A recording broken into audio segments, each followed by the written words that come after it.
Hello, welcome in. Happy Sunday to everybody.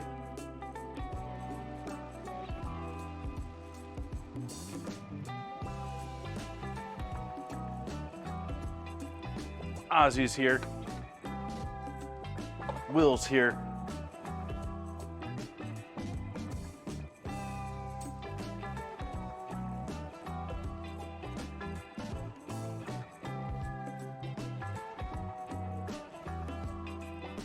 Actually, it's not going to be too cheesy of an evening, although there is definitely some cheese.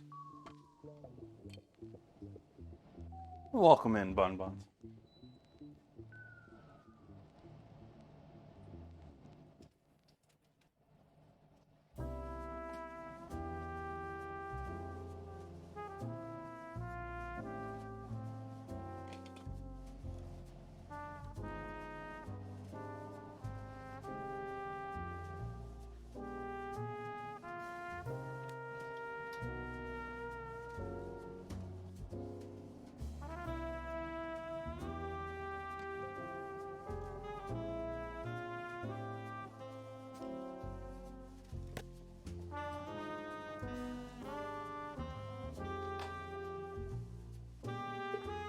not off to a good start here.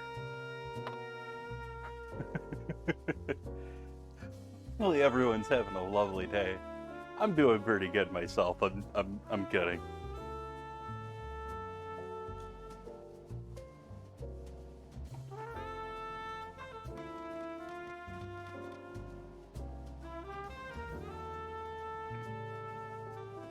So enchiladas, I'm sort of excited for this one. We got Sonoma County made, combination of flour and corn tortillas for tonight. So it's not just flour. Got tomatillos. I'm gonna roast those off with some of the peppers here. And actually with the mushrooms too. Looking forward to this. Definitely going green enchilada sauce tonight, not red.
How's the audio tonight, everyone?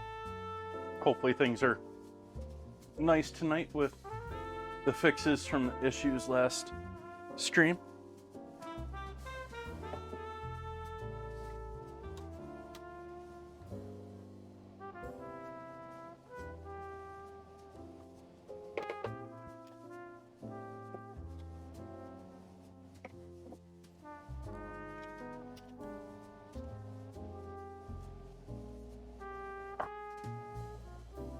Thank you, Zeeks.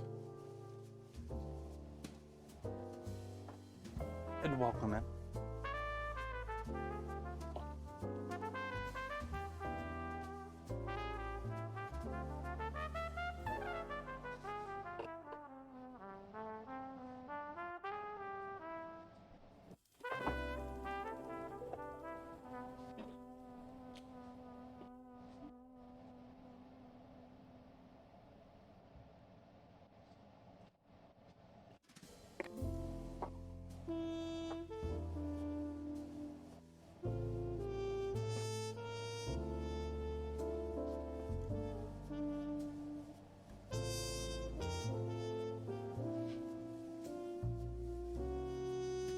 Come on.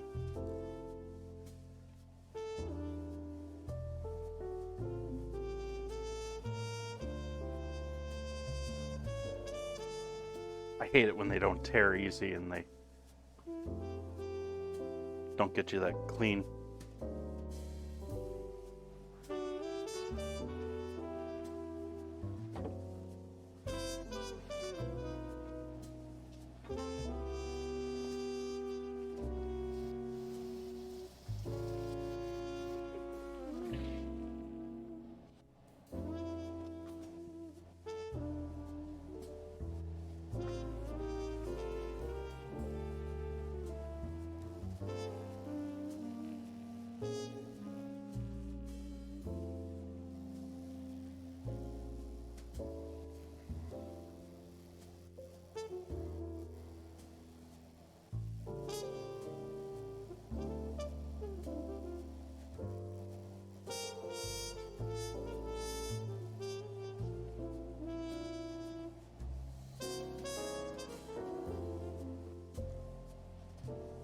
Happy Sunday, everyone.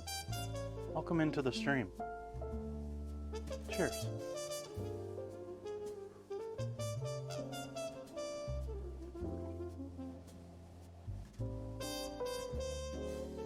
All right, let's get started with roasting veggies.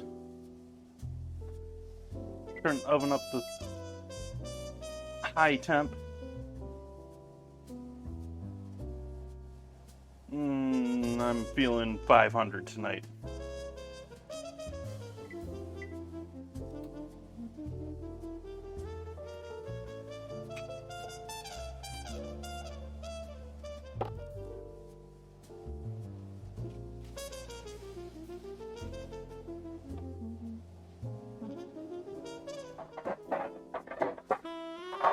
I think green depends a lot on where you go with it. It can be really watered down in a lot of places. It can also be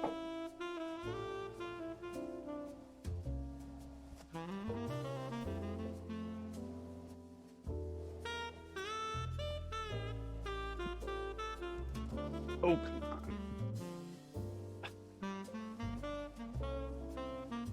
on. So I would say green is much more hit or miss versus the red sauce, which you can nail a red sauce. It's not too risky. You can go way too herby with this sauce too.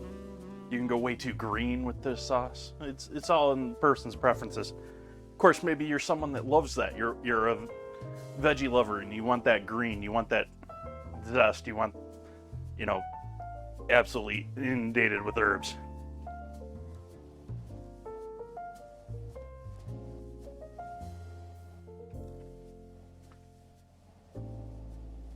So for the mushrooms, I'm just gonna free them up a little bit so that they're individual. And I'm actually gonna roast the stems with them as long as they're not looking ugly. These are looking relatively okay. I'm gonna give a fresh cut on that.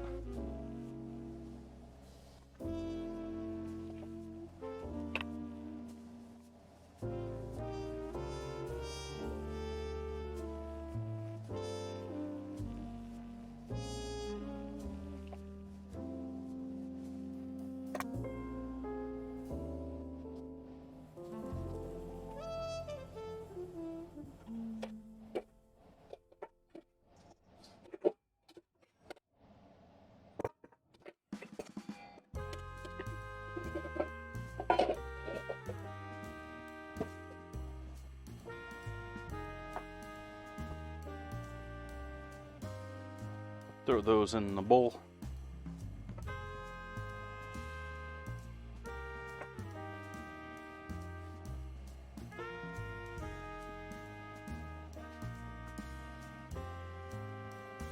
Take 2 jalapenos here.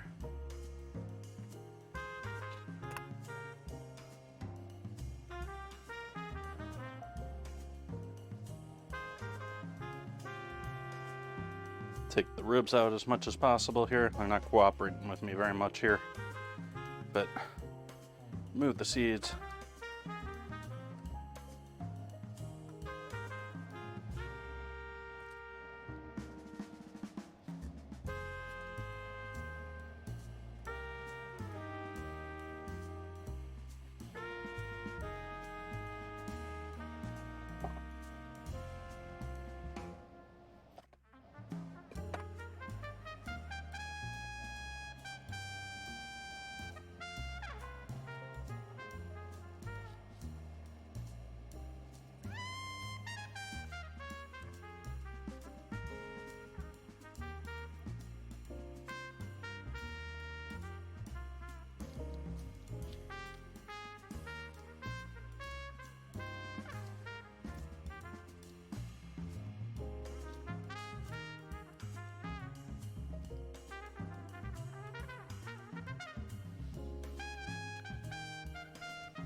I told you, Ozzy.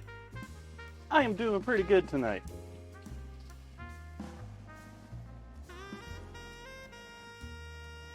But then again, I'm a little aspirined up and feeling you know, shoulders aren't bothering me at all tonight, or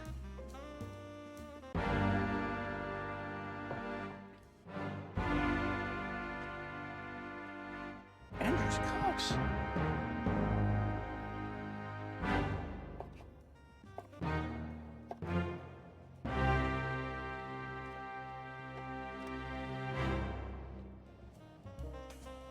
Welcome, Raiders. With that little bit of an echoey audio to the music there. Hopefully you're all doing lovely. Welcome into the stream.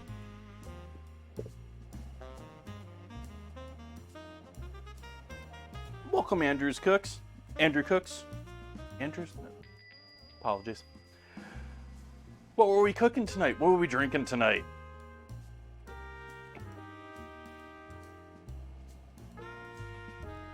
I'm just getting started here making my enchiladas. I am cutting up a bunch of veggies here. Peppers, tomatillos, mushrooms, and I'm gonna roast these all off. I got the oven heating up to 500 plus.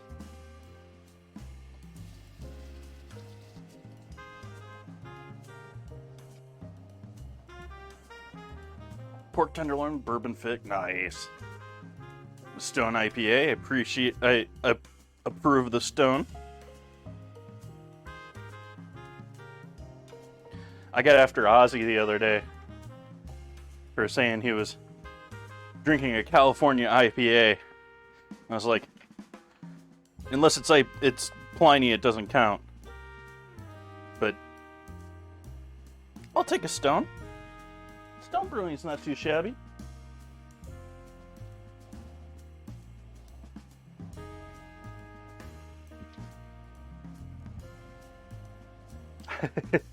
Hard to get Pliny pretty much anywhere other than Sonoma, but yeah.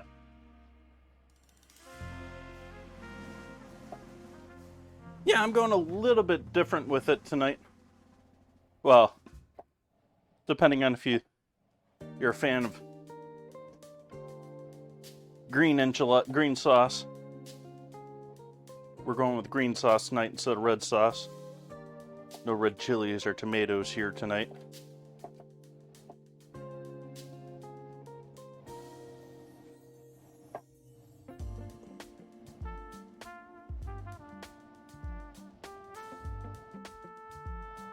Save that for later.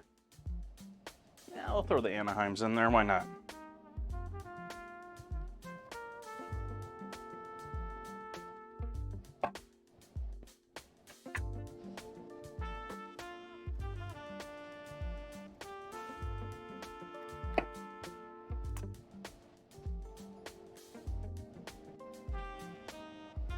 Oops. That's where we want that.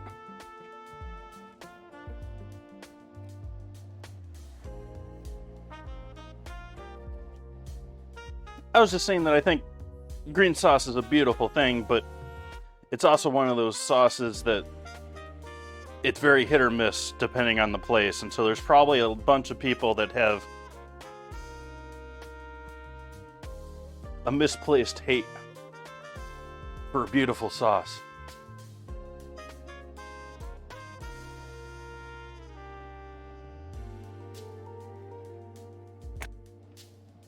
Not that I'm any master of authenticity about any cuisine or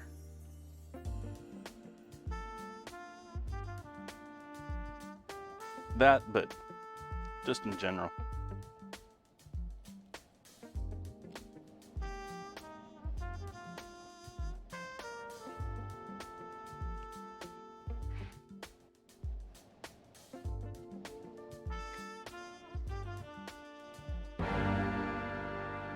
Whoa! Double raid.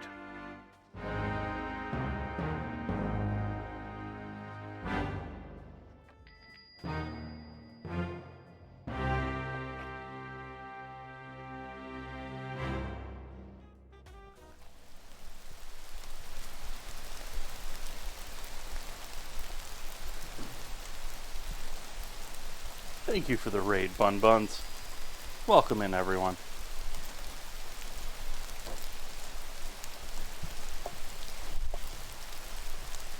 chopping up veggies to roast. Got the oven heating up to 500.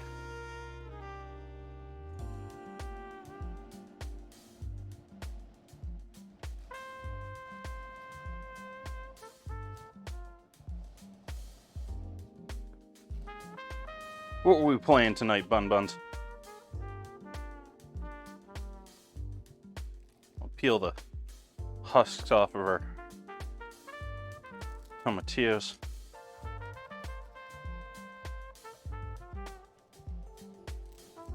This can get veggie. This can get veggie. This can get sticky on the fingers if you're doing a whole bunch. I'm just doing a handful here, so I'm not putting gloves on or anything, but if you're doing a whole bunch of these, you're doing a box, or at least as much as I'm doing, you might want to get out the gloves.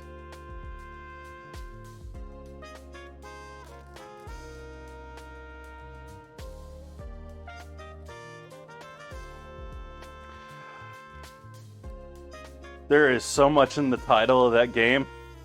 Like, I have no idea what that game is going to be like. It just sounds like it could either be very intriguing. Oh, it's two of them. It's two different games. Okay. I've read that as one title. And so, Fight and Rage and Kitty Powers Matchmaker. You know, the matchmaker immediately makes it it's either going to be extremely memey and silly, it's going to be horrible, or it's going to be oddly intriguing for likely and unfavorable reason.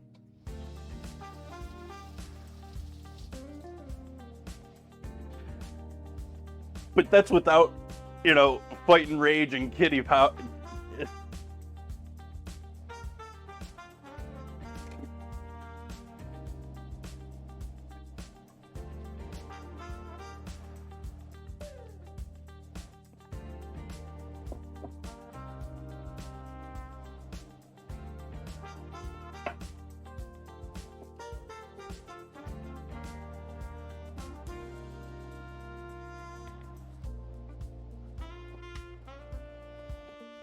I just realized, when is that supposed to arrive?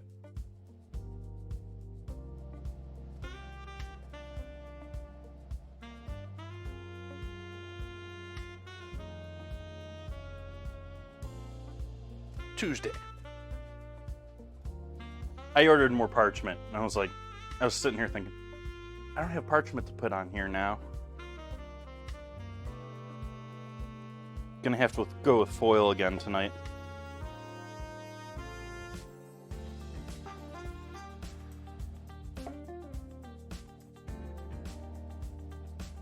Get in there.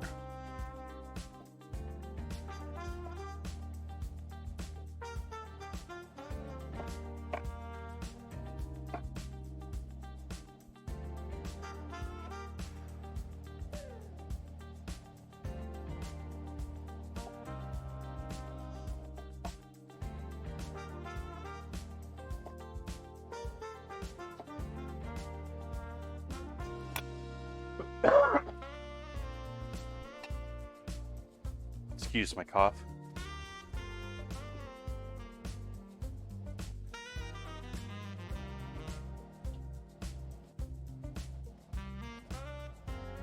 Cooking oil.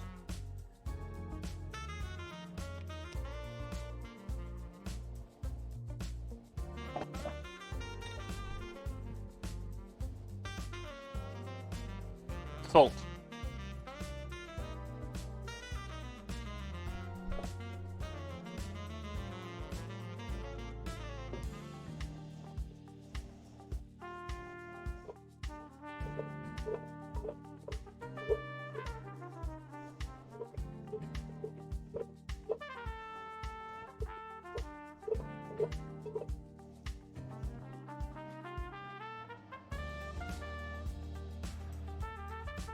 Put some foil on this bad boy.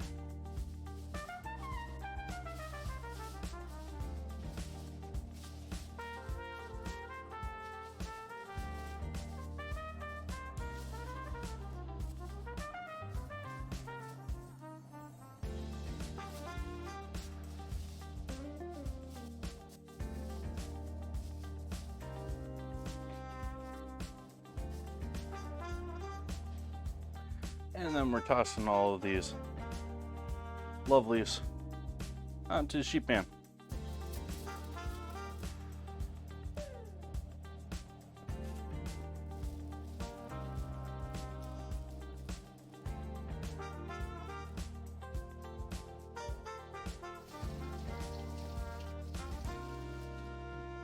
Do it.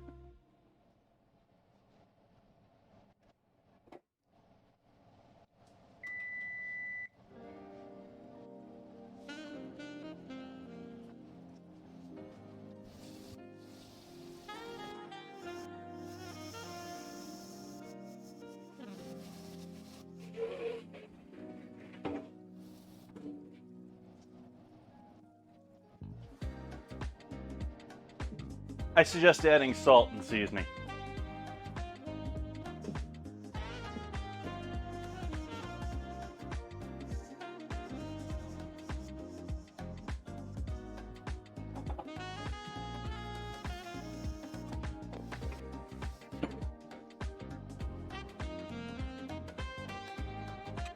Well, it depends on the veggies that are in there. Like, one of the hardest things about learning to cook and beginning to cook is learning not to throw everything into a dish and keeping it simpler.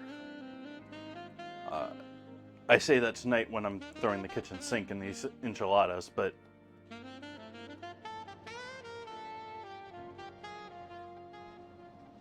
and so if you have a clear path, you have clear seasonings that you can use with it that are only going to make things that much better. But if there's something to be said for kitchen cleanouts too. That's a matter of life. You got stuff you need to use that's sitting around, it's better to use it and throw it away. But anyways, that's that. So tomatillos, peppers, mushrooms, all going into the oven to roast.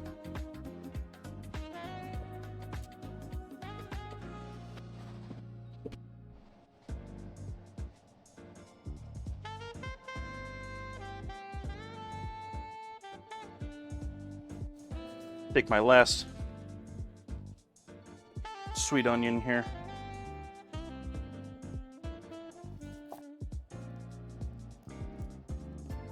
That's awesome.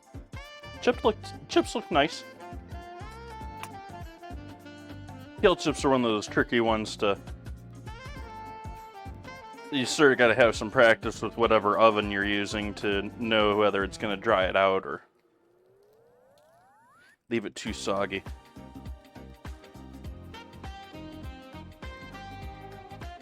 There's sort of a fine line between overdoing them and underdoing them, in my opinion.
getting any juice out of this?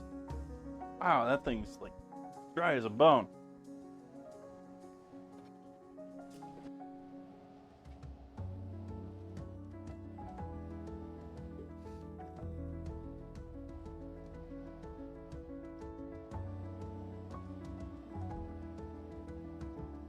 That is not very juicy lime there. A little bit of lime juice though.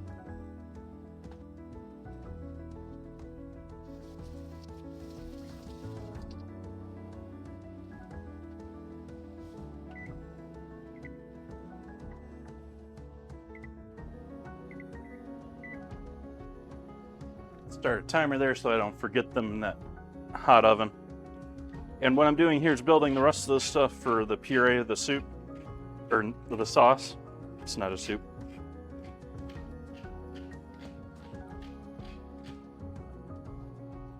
A good crack of black pepper in there.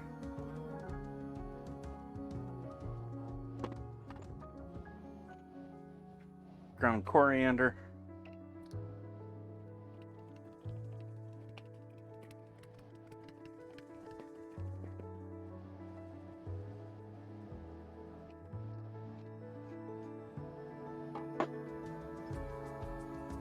Cumin.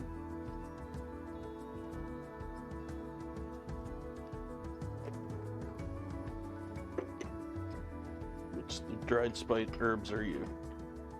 Thyme, I'll throw some thyme in there. This isn't a very heavy thyme dish though, so light on the thyme. I need oregano. I need coriander or cilantro.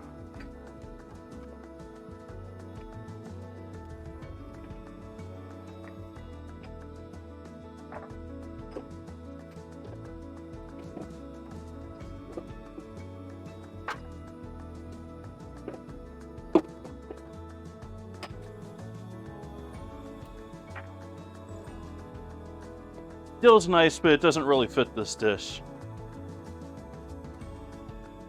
So we'll go oregano. Dill goes great with seafood.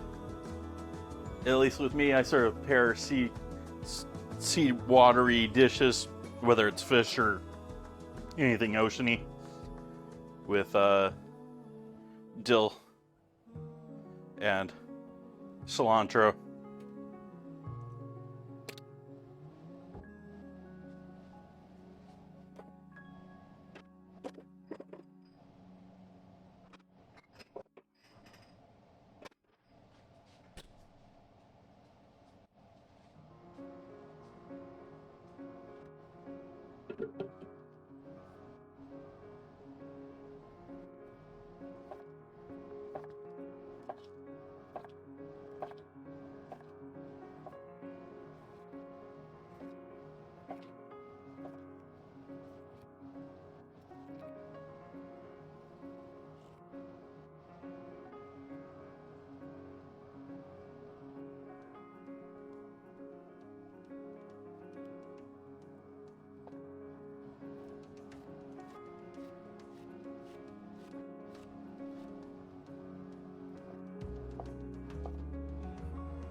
And keep using the bowl that I used here for tossing everything for roasting, and use it for our filling now.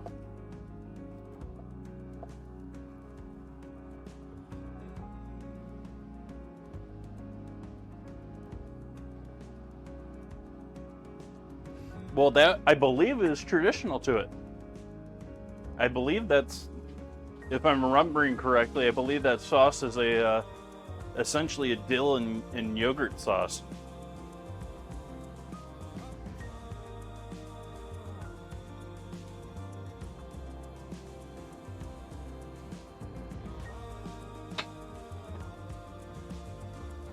Oh, I was gonna put them in that. I don't know why.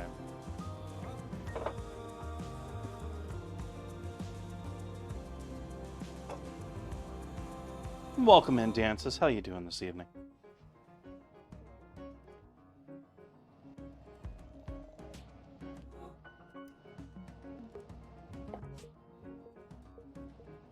Dill goes pretty well in a pickle, too.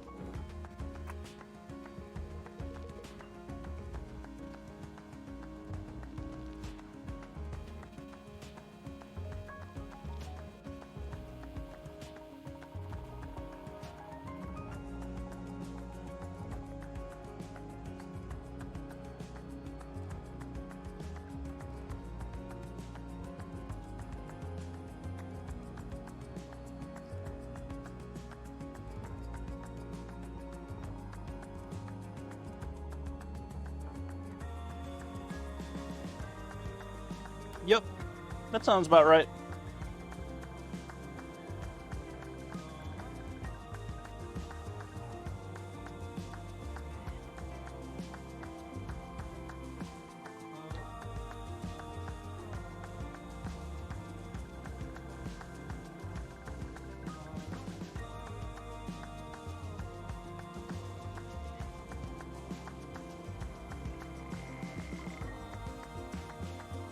What's a snickle?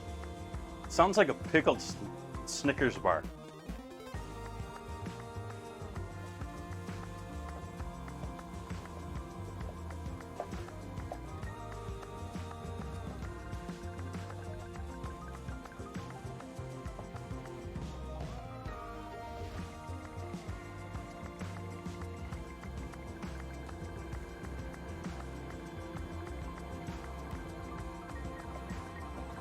So I actually wasn't too far off there.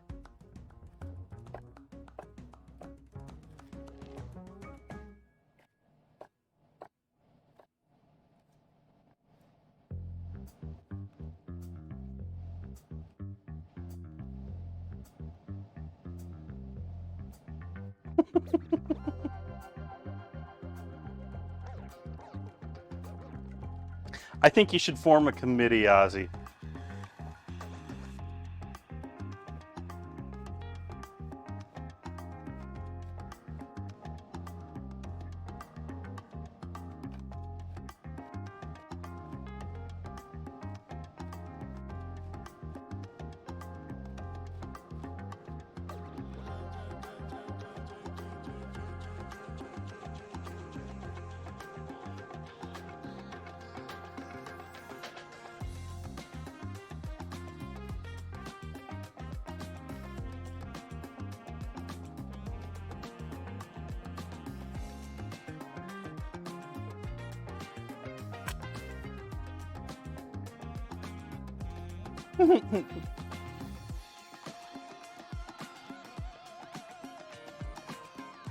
Peanut butter and pickle. Well, yeah, that's not too bad. Peanut butter and pickle isn't too out there.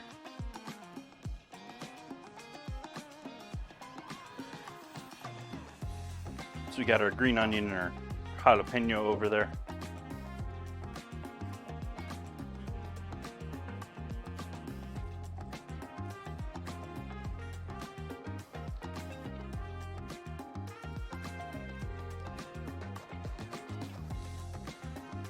You're toasting your pickles? That sounds almost indecent.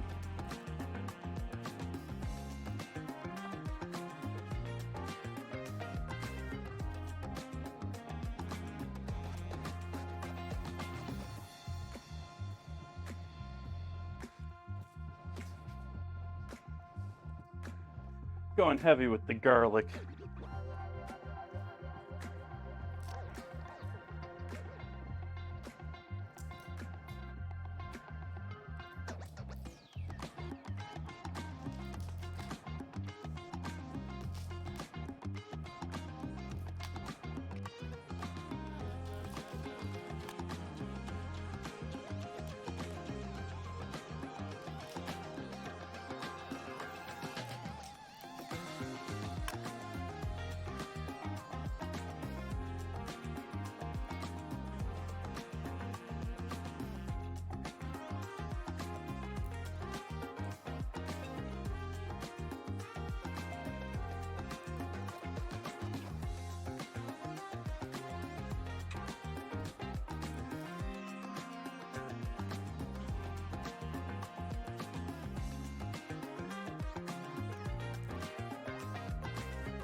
One coated in mayo.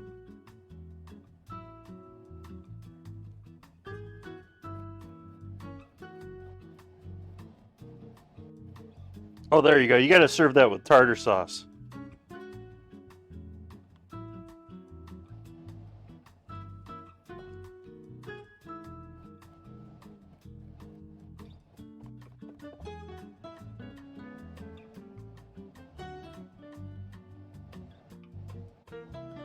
I think I broke Ozzy.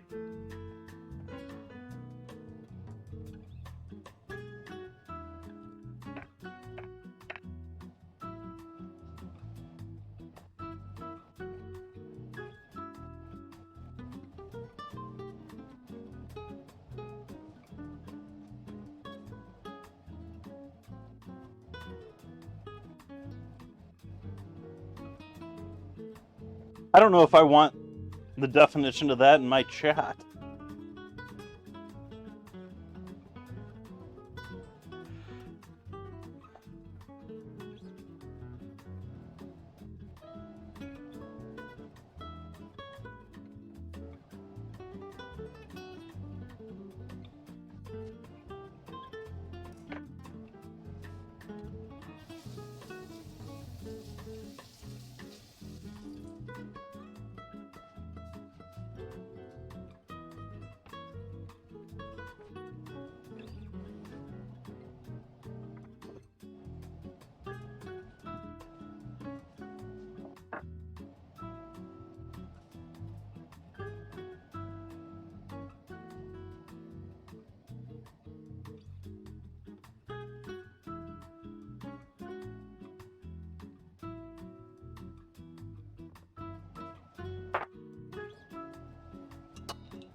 You know, Ozzy, when you have to explain the joke.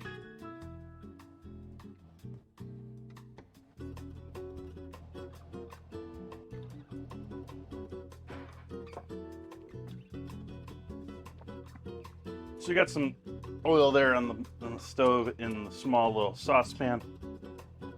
Like I did the other night, I'm going to heat up some of this garlic. Just to give it a light cook. And that's going to be the garlic going into our filling.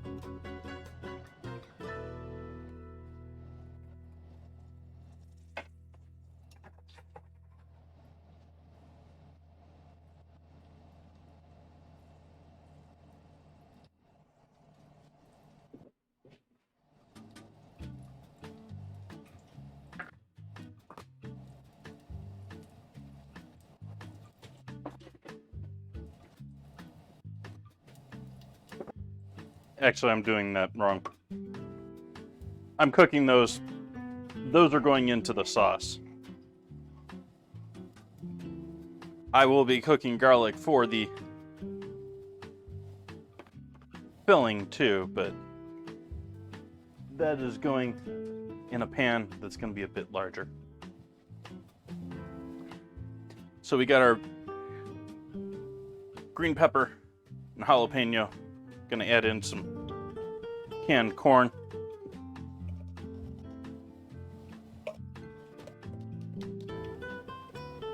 Yeah, I doubt that one's a good one on Urban Dictionary. Or actually, it might be a good one on Urban Dictionary.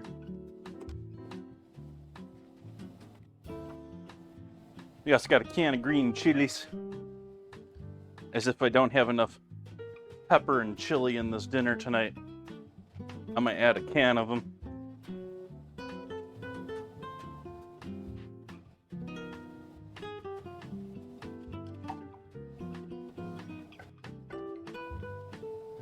Oops.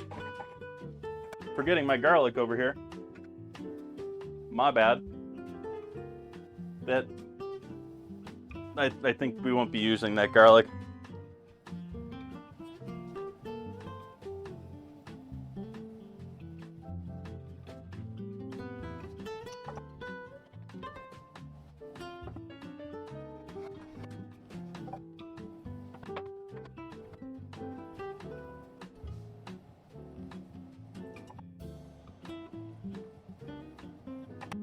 I'm gonna have to wait for that to cool.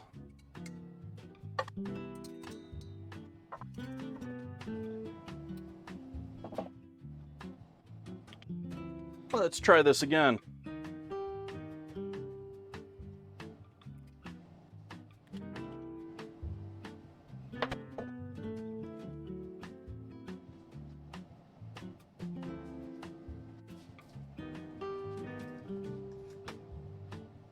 With more garlic.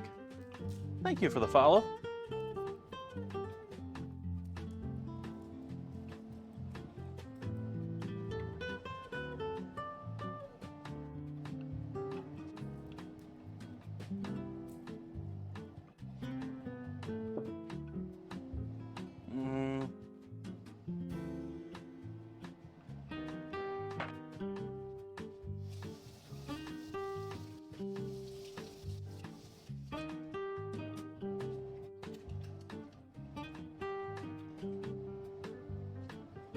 I have a feeling that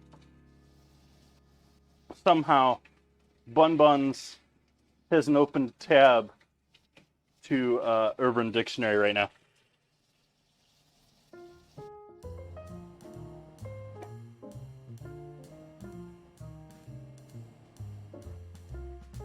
Got my eye with the peppers.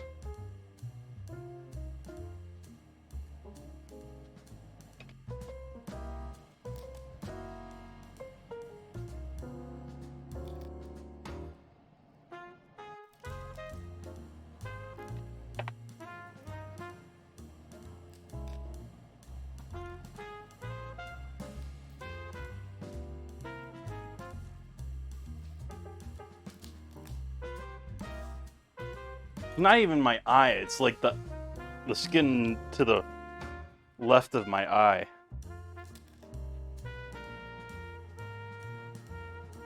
I guess you stay on the floor then.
Peppers and everything in the oven are looking delicious.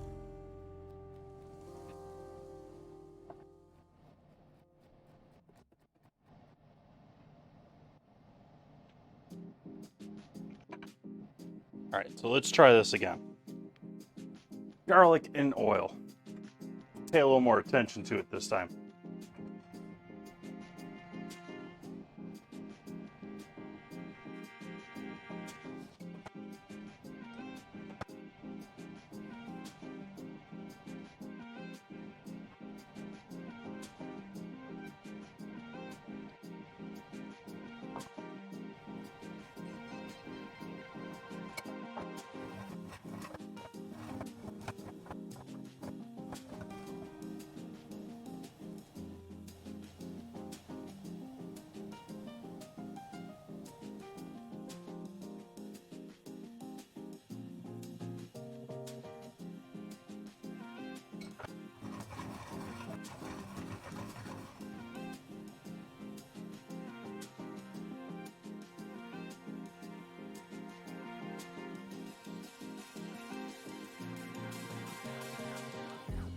I start heating up the cast iron here next to it as well.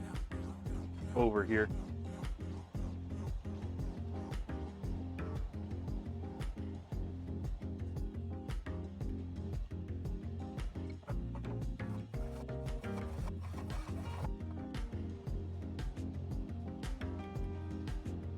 I'm gonna file that under things that I'm glad that I'm too busy streaming to look up myself.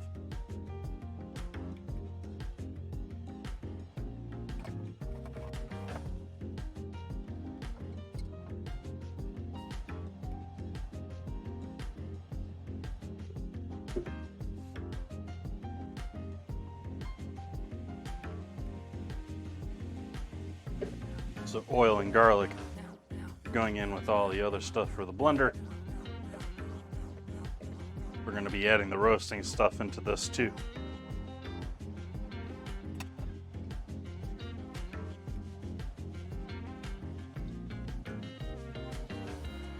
We got heat going on underneath that pan there.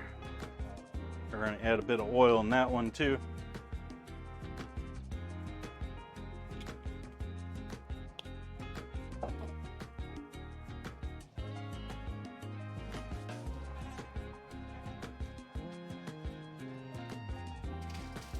That's okay, Bun Buns. Honestly, I would prefer that you don't, because I don't need things pinging and popping up on me. And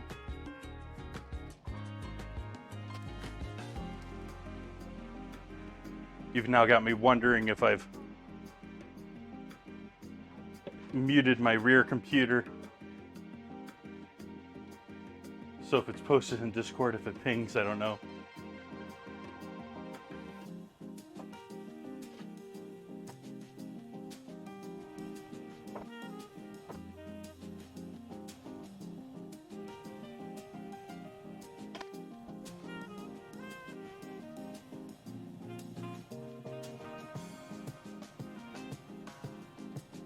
But speaking of that, there is actually a very famous food manufacturing company that's similar, in the same name, but different spelling.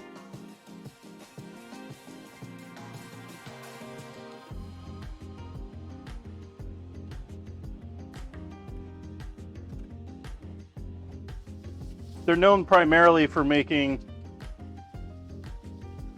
like meat slicers and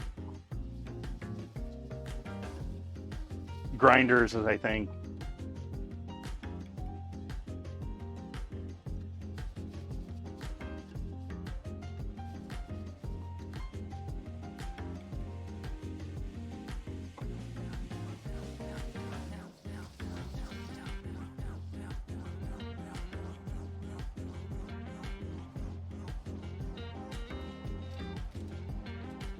So we start with our chicken breasts.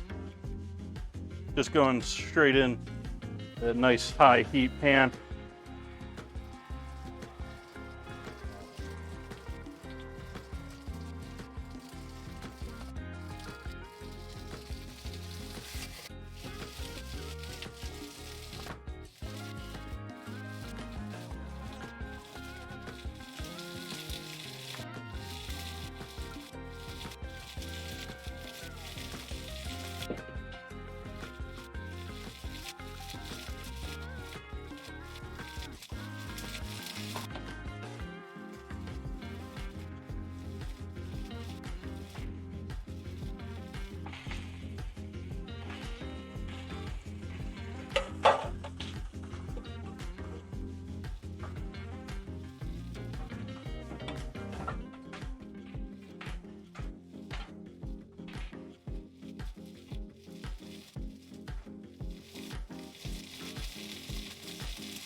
Yeah, it is still bothering me a little bit.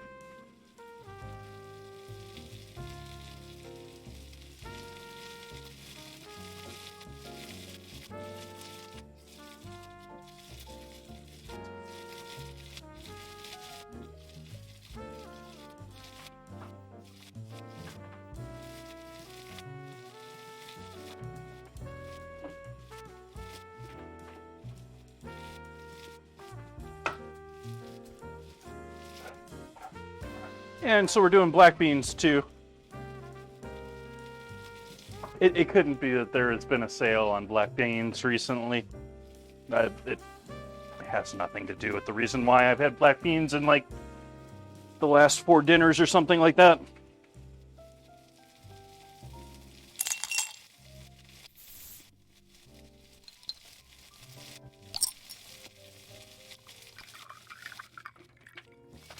Will Poker gifted a tier 1 sub to Fluffy Bun Buns 122. They have given 53 gift subs in the channel. Wowza. Thank you, Will. Greatly appreciate that, giving a gift sub to Bun Buns. So I'm going to throw about half of the beans just straight into this. The other half, I'm going to mash up a bit.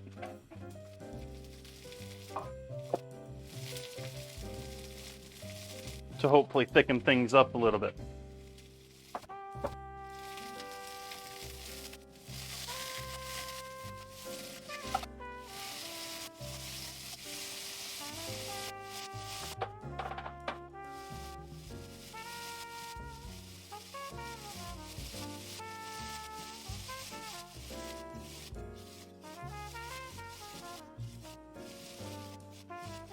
Cooking a little hot there, a little quick.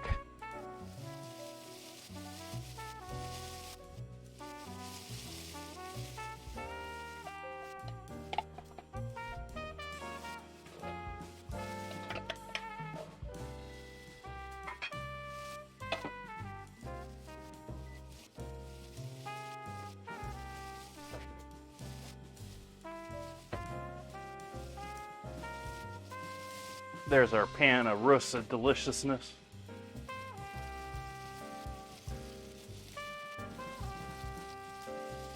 Let that cool down for a moment.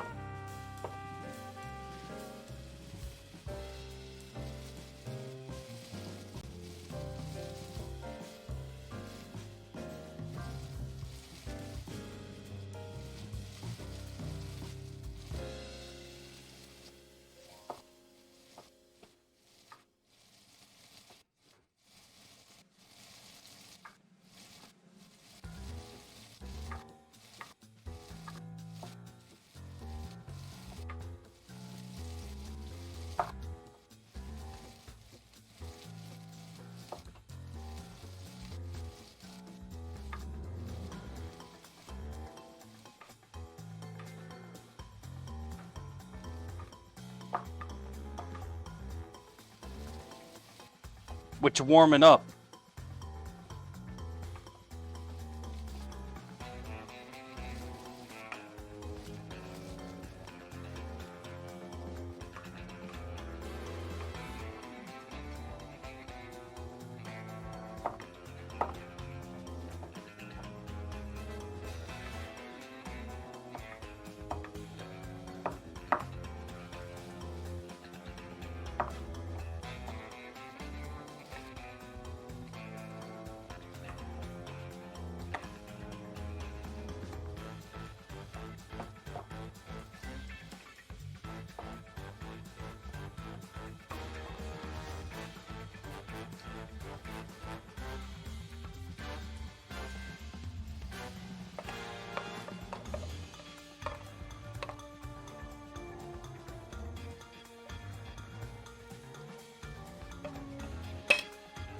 So that's a little bit of a binder for our filling instead of using a whole bunch of cheese, or I saw recipes with cream cheese out there, all sorts of stuff that I felt just didn't really fit.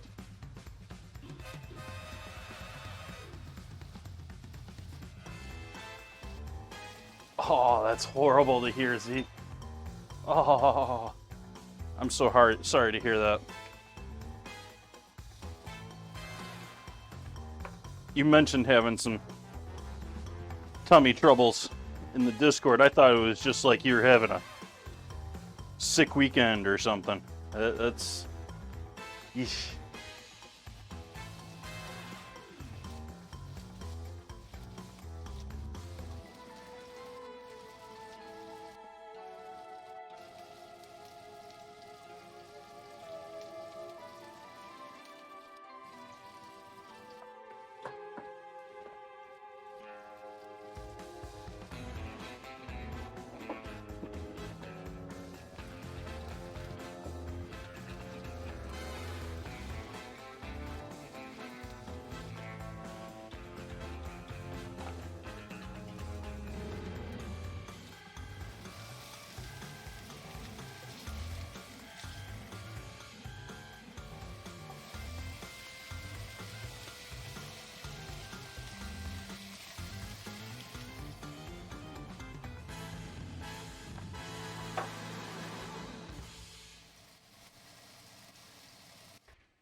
Have to be a little careful with the stickage with the foil.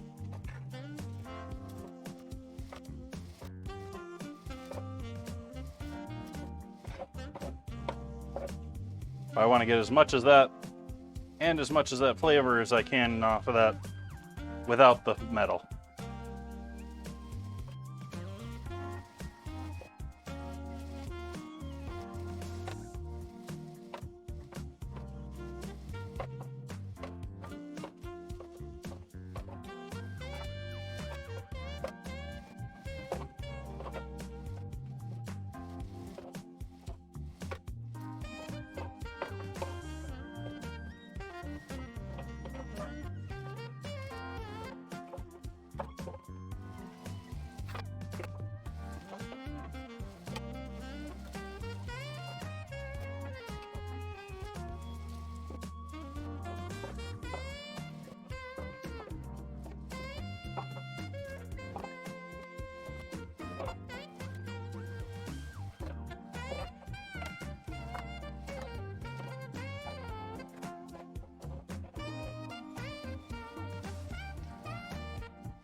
I need parchment.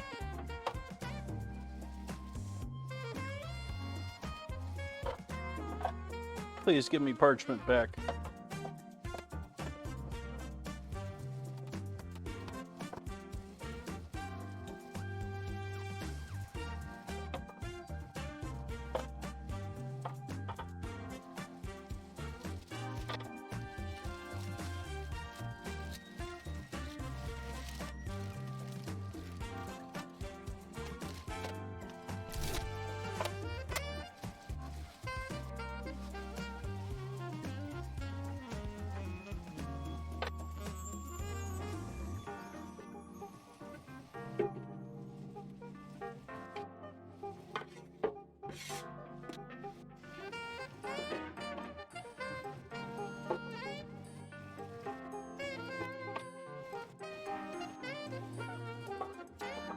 Hard to imagine all those peppers, all that tomatillo,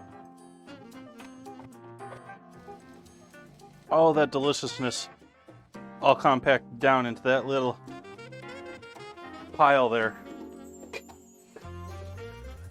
on the board there.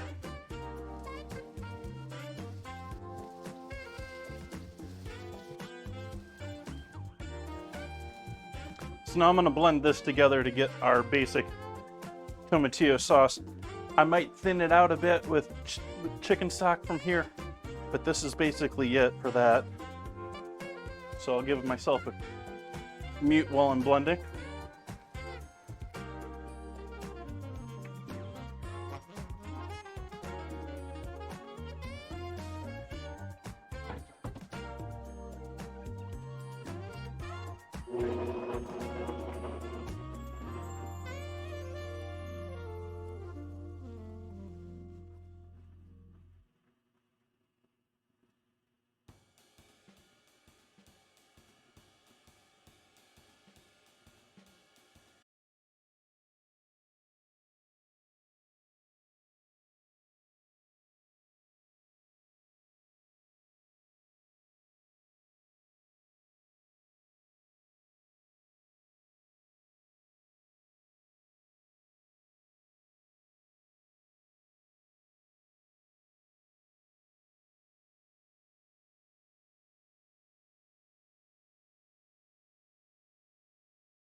happy with that there.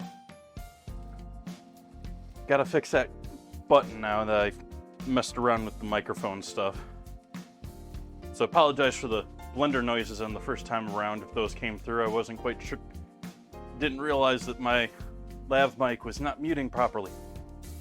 So we got a nice blend there. I like that. We can maybe thin this out a little bit more, but it's one of those ones where we don't want to make this too thin.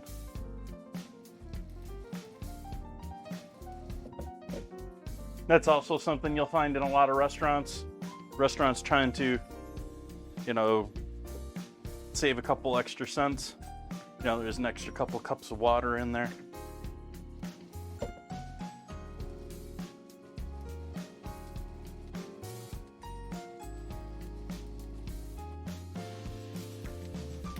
Chicken's still not cooked, even though it's been sitting here sizzling for so long. You can see, obviously, that it's not fully cooked.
Needs a lid, maybe?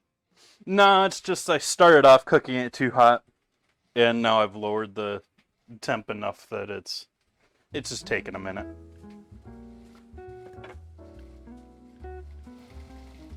I keep rubbing my eye because it's still...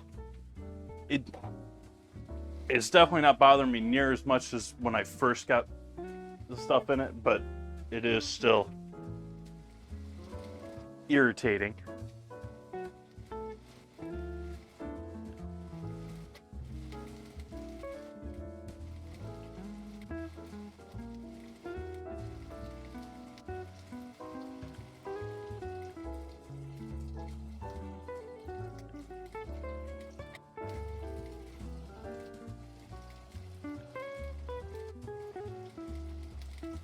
No, I wouldn't say that's Sparkarella. I wouldn't say that early at all. It's more that it's a heavier duty pan and there's more to heat up there. However, it holds that heat much better, which actually tends to get you much better crusts and much better sears on things.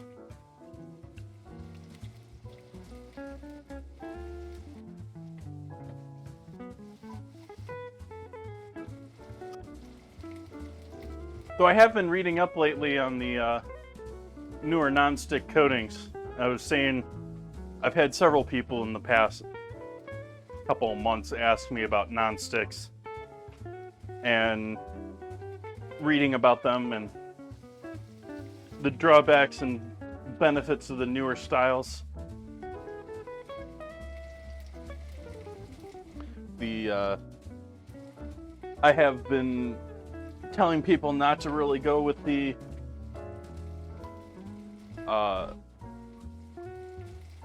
what are they, the glazed ones, which I'm reassured that I was giving right advice for that, because apparently they're great initially, but they have very short lifetimes, and it's a lifetime that you can't really control by caring for it better.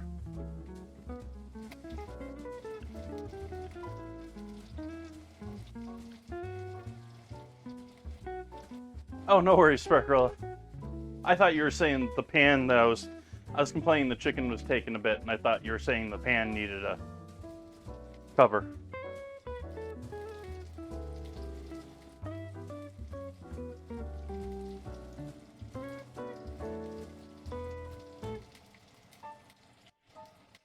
Oh, I realize you're talking about health stuff. Completely different topic.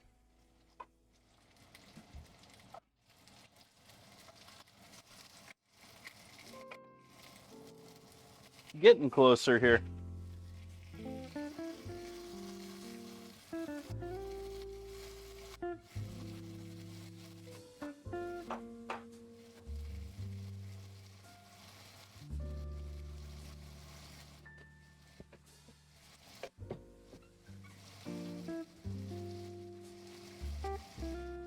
Oh, that's what I can do.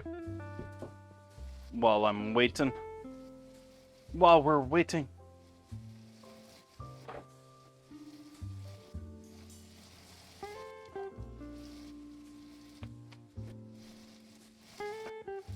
I'm trying Tillamook Pepper Jack for the first time tonight. We'll see if Tillamook does the same thing that makes me dislike Pepper Jack in almost all forms that I ever find.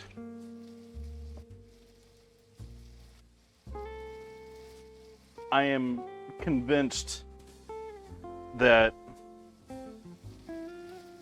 the vast majority, if not all, cheesemakers who are making pepper jack are buying pepper mash from some like hot sauce company or something.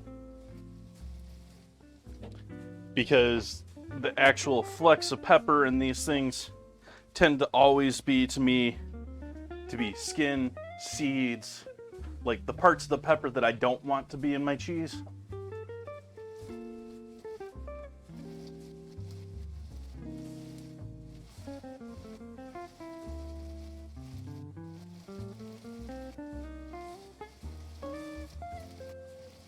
And so I'm never really a big fan of pepper jack. I tend to avoid it.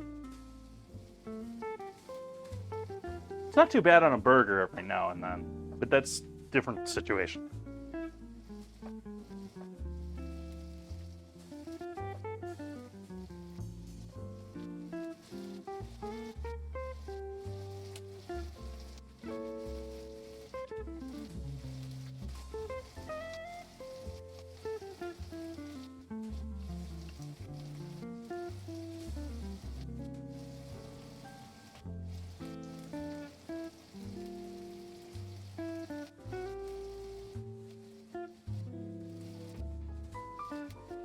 Yeah, I'd go pretty good on a chicken sandwich too.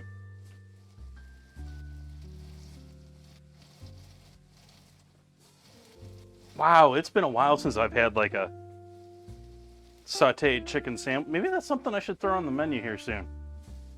I don't know if it really goes with any of the themes coming up here in the near future.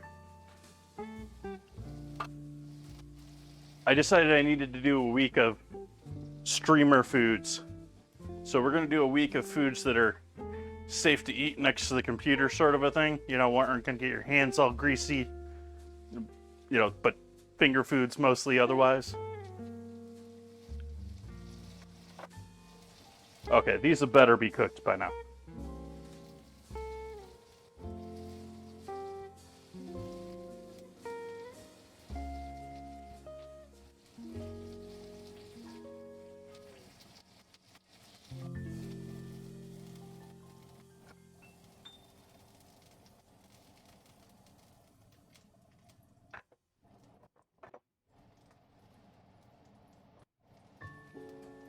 Actually, that was a mistake. We want to go back to the stove.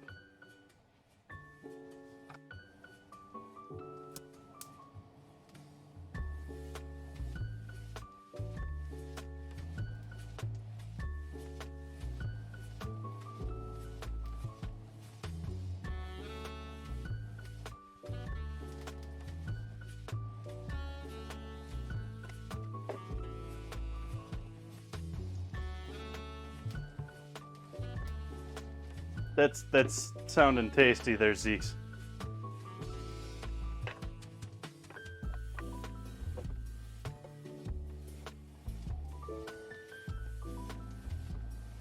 So throwing our garlic in there.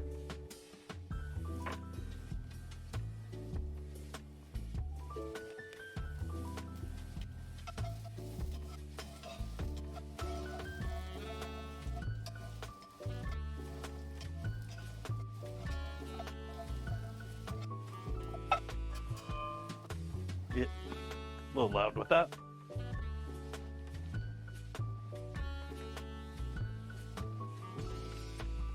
And then I'm going to add in chicken stock.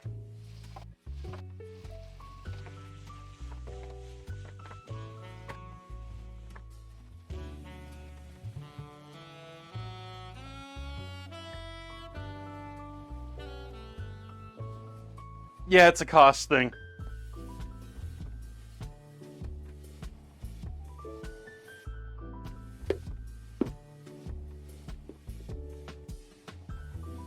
And I'm adding some flour. I'm going to whisk this in a bit later, once that melts.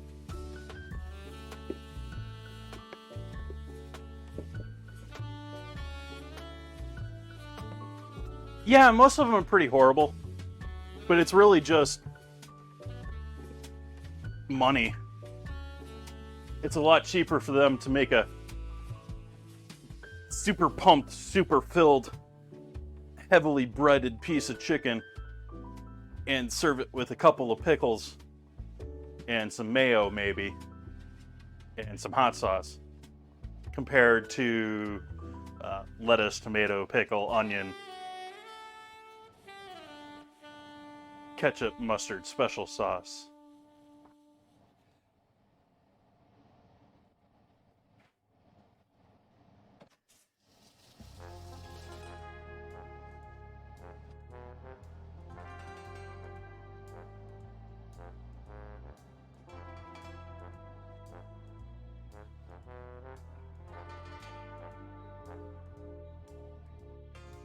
To a degree, they've gotten a lot better at that though now.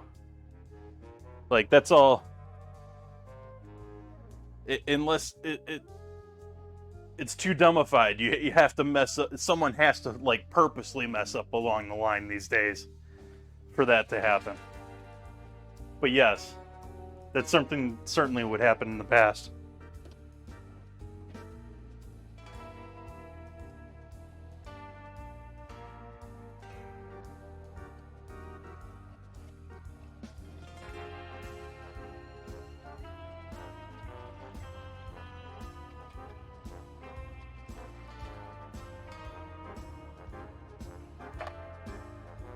It used to be you had managers to actually train and supervise employees to improve them and make a better overall workforce. Fast food has just made it so that let's just dumb everything down so that you can't make any mistakes, and the manager's just there to make sure that everyone shows up and to fill spots if they don't. It's really sad.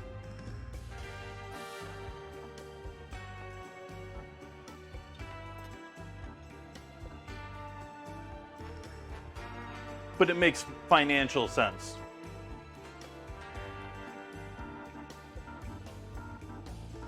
I mean, it's even that way in fast casual restaurants. You know, your Applebee's, your Chili's, your and this is 10, 20 years ago when I knew someone that was working at Ruby Tuesdays, and they were microwaving like a quarter of their menu because it was all pre-made, all done in a commissary. It was just, you know, like heated to service.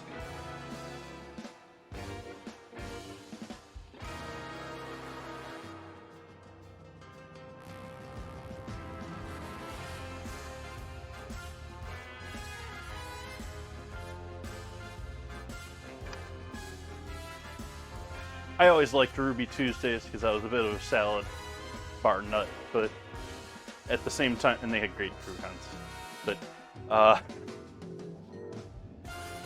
at the same time, they're not around, so I feel okay bashing them.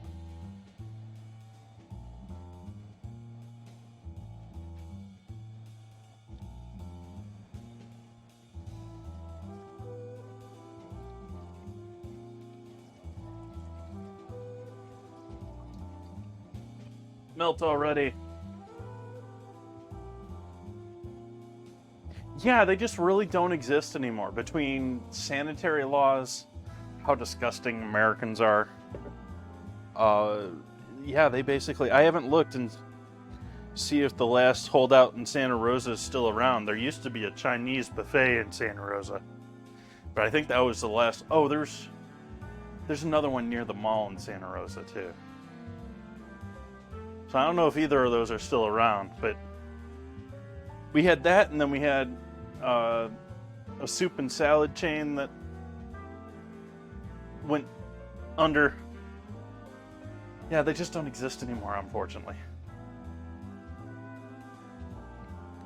Which is great, because it was an awesome concept for my family. Used to do that all the time. My extended family, like, we would have dinner, nice family dinners, but then we'd have, like, Sunday at the buffet. It would be the easy dinner that's not putting any work on grandma.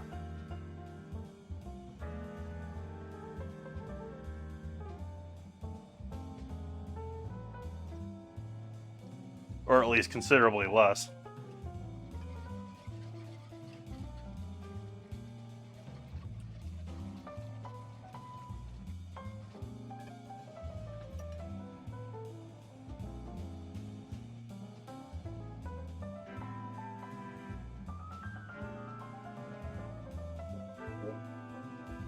And so we want this liquid here to be almost a bit too thick for what we're doing. So I may have to add a bit more flour into this. I can strain our green sauce here.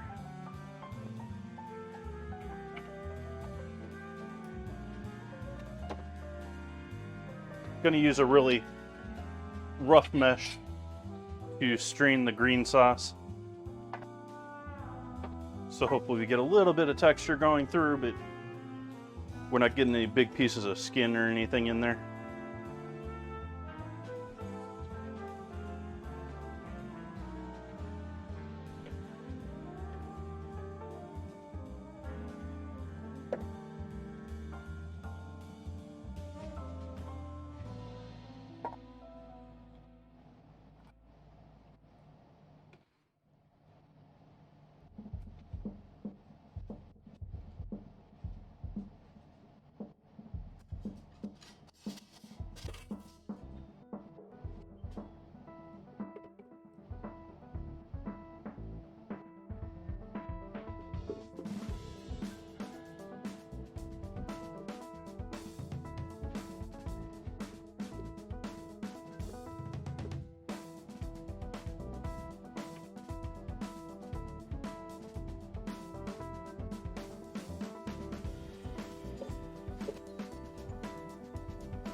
Making a mess on my counter.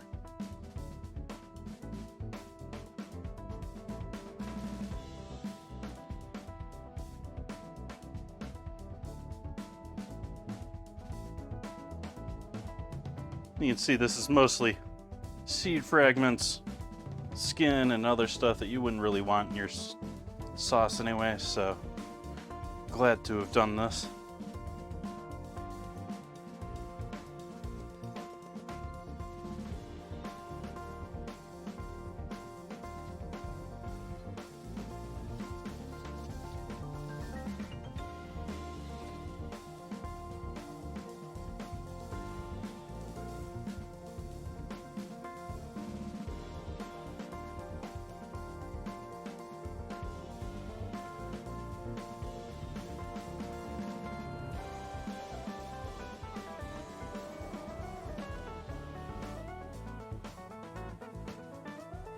I made a little bit of mess on the counter here.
That isn't quite as thick as I want it. So we're going to add even more flour in there.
Why ever did I cook the skin?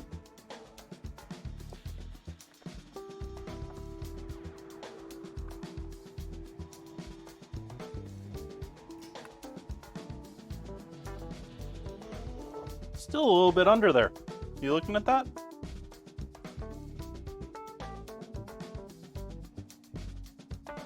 We're pretty close there, but I would say that's still... Chicken tends to be slightly pink when it's perfectly cooked. Most people don't realize that it is still slightly pink when it's perfectly cooked, but it's a little too pink for me. Just on the edge.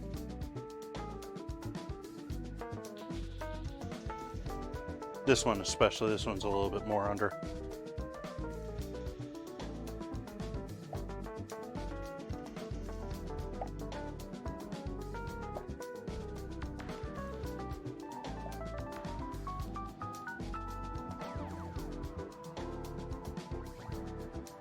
I'm going to toss it in the sauce here. I have to cook the sauce for about 20 minutes to get the flour to cook through. And so we'll just toss it in with the sauce for a little bit. I mean, as thin as and small as I'm cutting it here, any little bit of heat is gonna finish it off.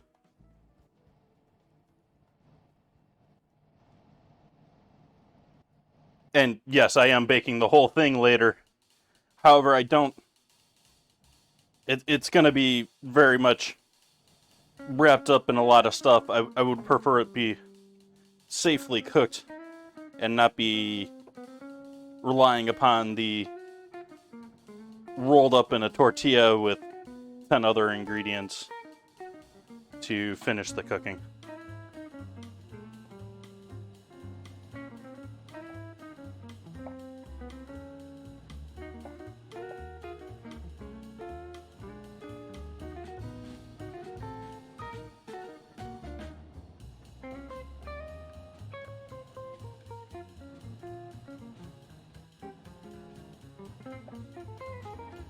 Yep, I do that with eggs on occasion. I really like sous vide. The problem with sous vide is I don't really have a setup for it that is a permanent setup. And so it's a little bit of a pain to set up and break down dealing with all the water.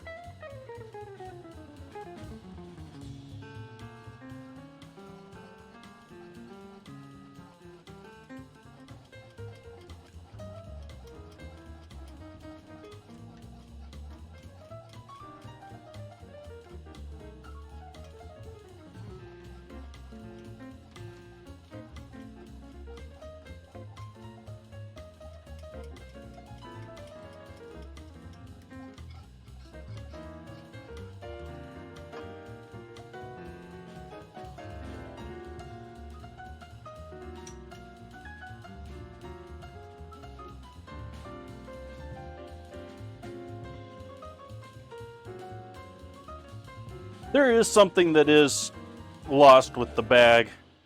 On one hand, it keeps, it locks in all the juices. But anyone who's big into grilling knows sometimes those juices are helpful in other ways.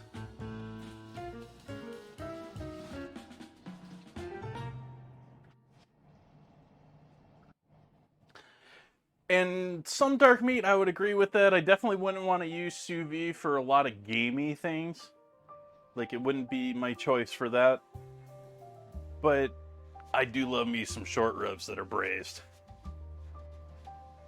They're sous vide instead of braised.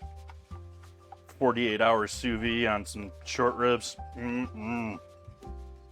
Mm-mm-mm.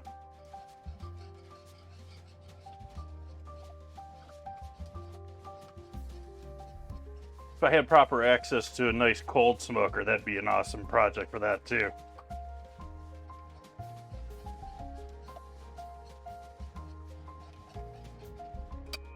Cold smoke them and then sous vide them.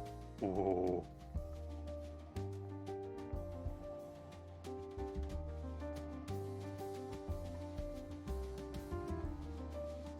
Duck breast, I actually prefer cold pan saute. Especially cast iron. You start with a really heavy pan and have it be room temp. Have your duck be room temp or refrigerated.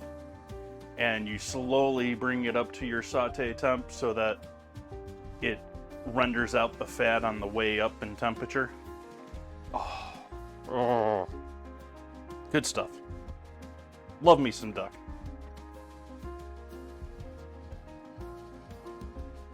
Did duck for Thanksgiving for anyone that...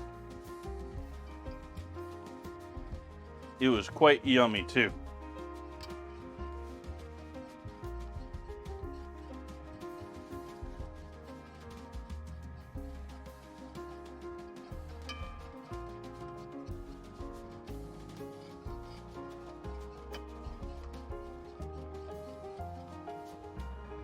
I'm going to switch to a different whisk here.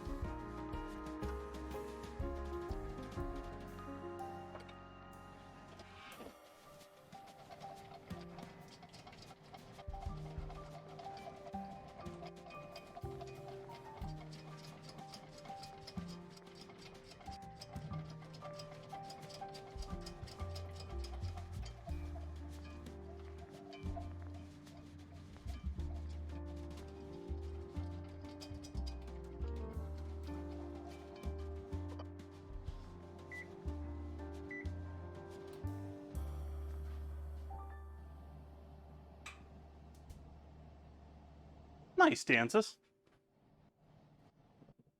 A lot of the chicken wing stuff is all the new modern ovens where they can flash bake them rather than fry them these days.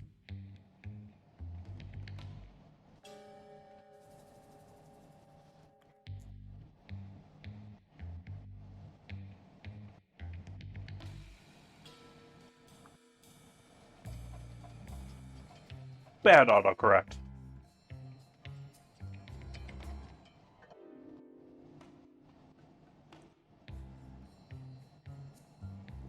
Captions aren't doing much better for me tonight.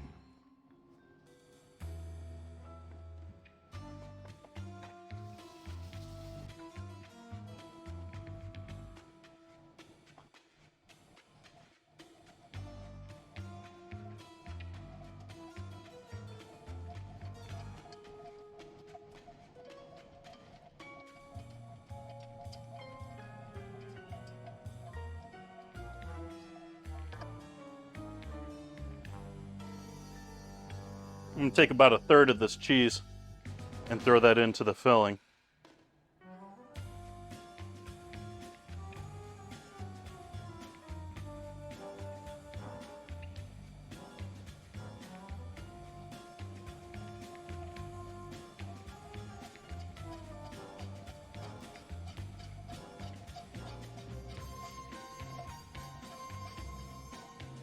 I think we're ready to throw our chicken in there.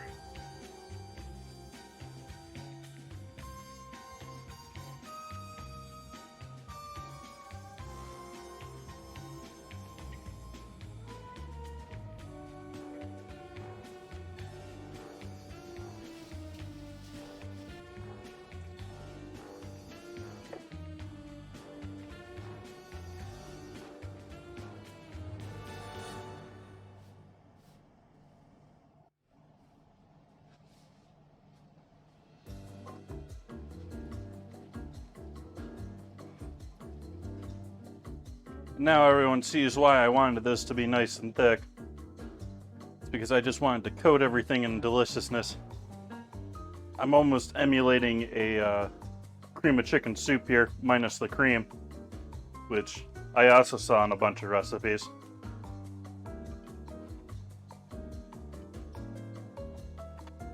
We're going to turn the heat off on that, and we're going to toss the rest of the fillings in with that.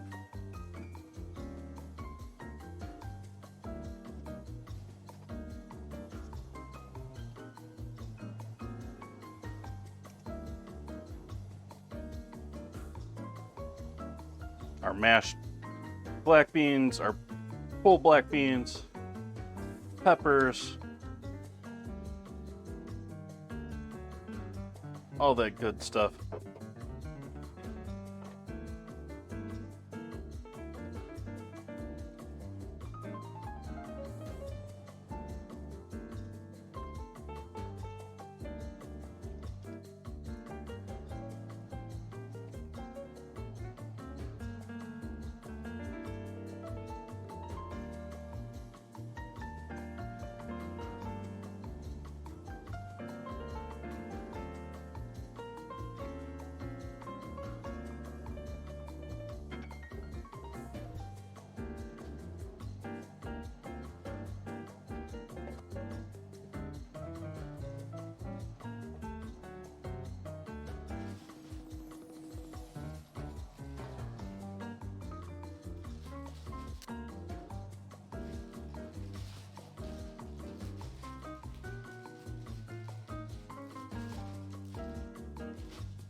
Well, I hope I have them for at least 2 days.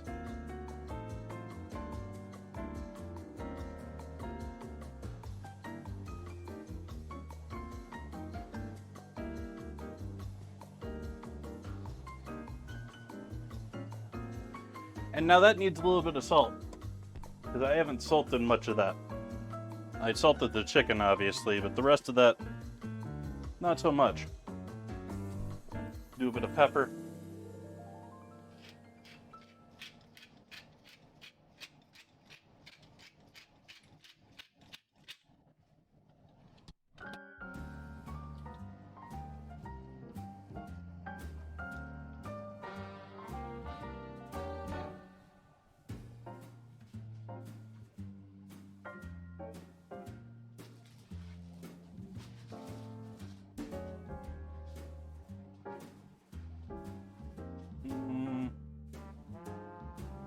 I'm gonna build them under the camera, so we'll set the good stuff over here.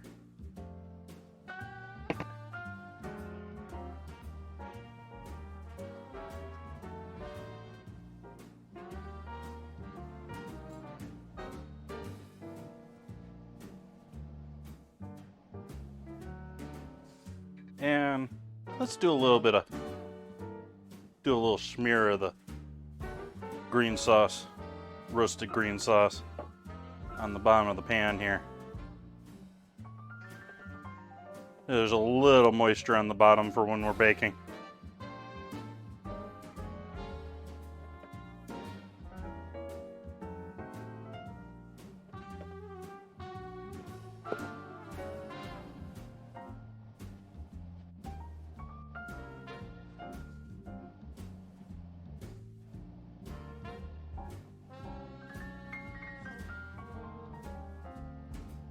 And these pre-bought tortillas are a combination of flour and corn. I mentioned that earlier, but it's been a minute. They're made in Sonoma. Local.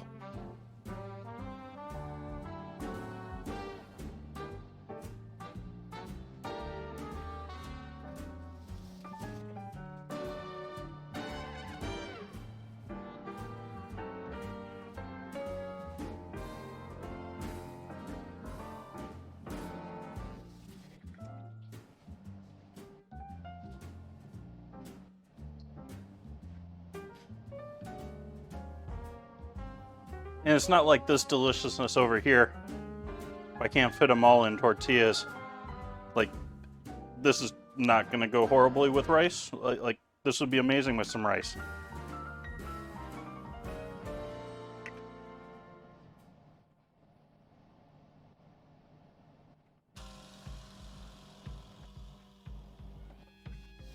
Getting green sauce on my hands every time I lay one of those down. So these are a bit thicker than I'm used to for tortillas. They're certainly thicker than I do for flour. Very reminiscent of a corn tortilla. But it's got the flexibility of the flour. And I totally messed that one up. Oh well.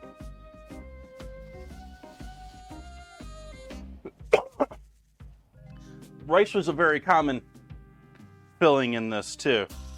It's not just, I thought rice might be, just way too much for this.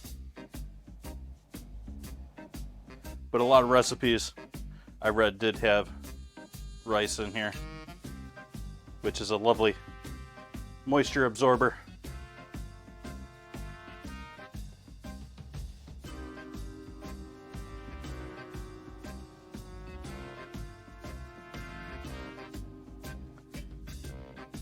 Yeah, I'm sort of a fan of trying to get a little bit of crispy edge on mine.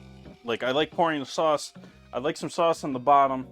I like it to be saucy.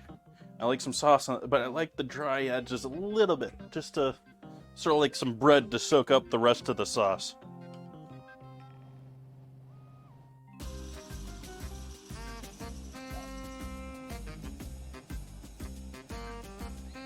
I mean, they can be soggy. I don't mind them being soggy. I just want a little crisp too. If you get what I mean.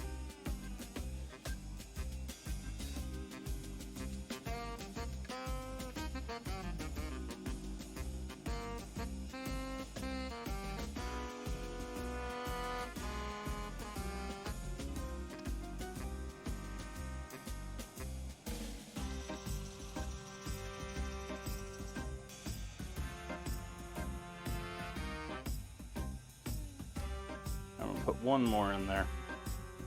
Gonna have to open up the second pack.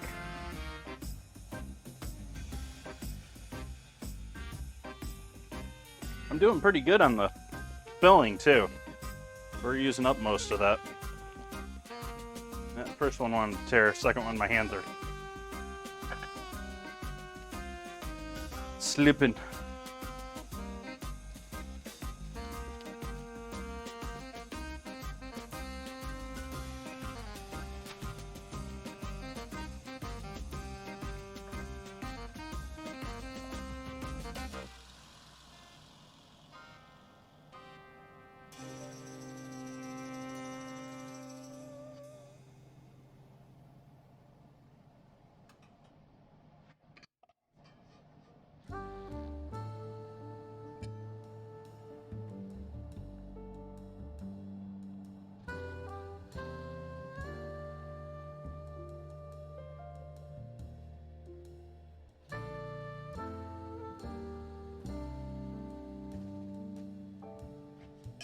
And since a bunch of it spilled out on the sides, I'm gonna put the rest of this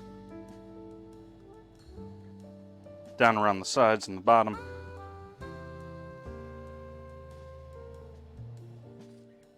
And then there's not really enough here we're saving for another project. Just a little bit. I got most of it in there.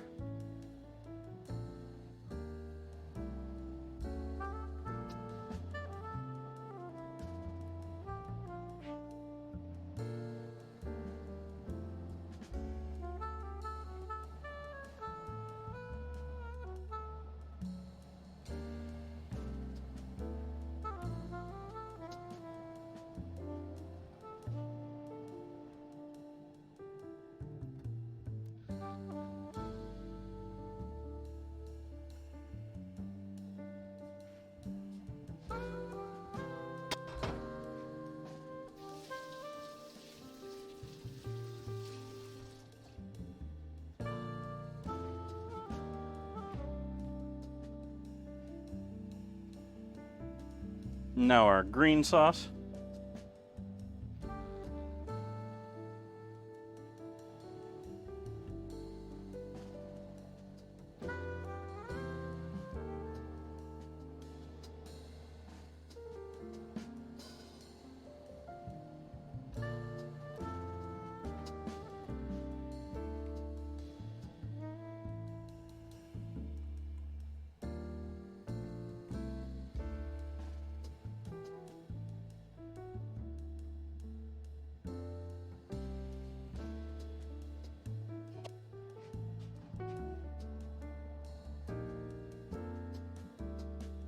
Garnish is the way down the line there, Dances.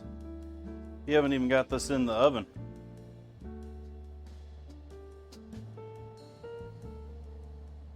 So again, I want to leave just the edges there with a little bit of crispability.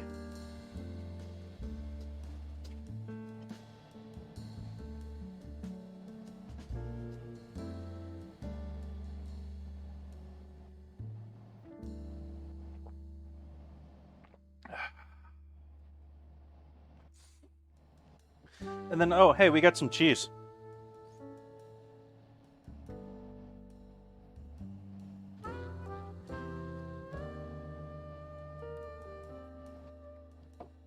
Just a little bit of cheese.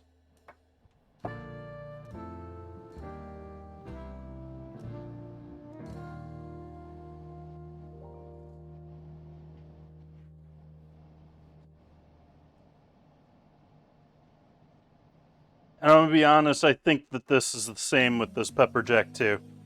It's gonna be the same situation where this is just the skins and seeds and pulp from someone else that was like juicing all these peppers or something.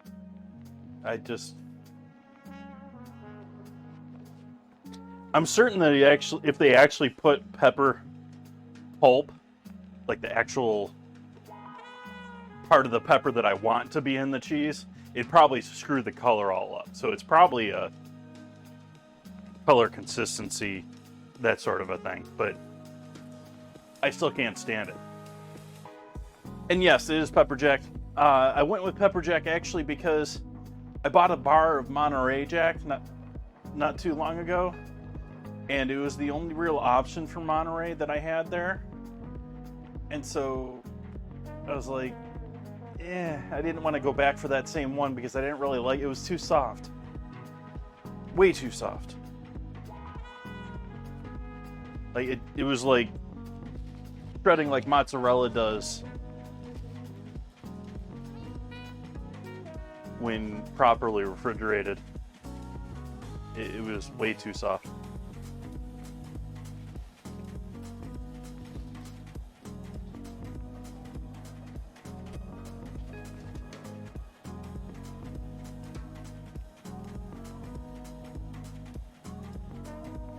All of the cheese?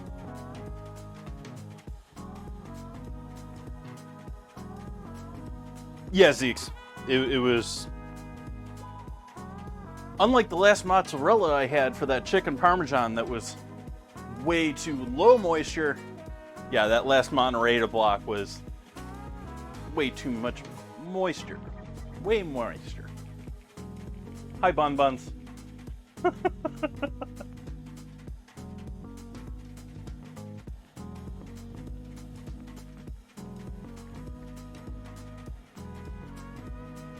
Saying words I'm not supposed to.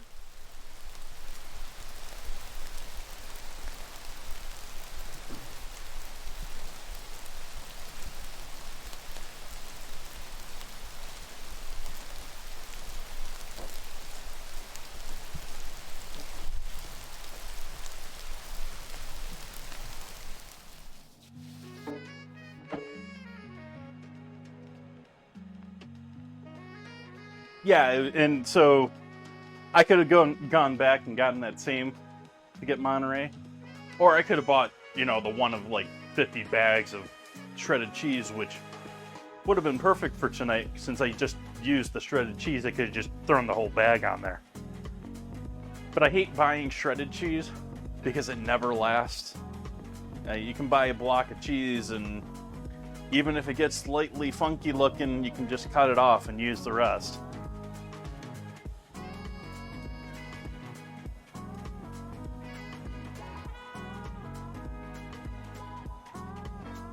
And in fact, that's considered safe by our government in the US.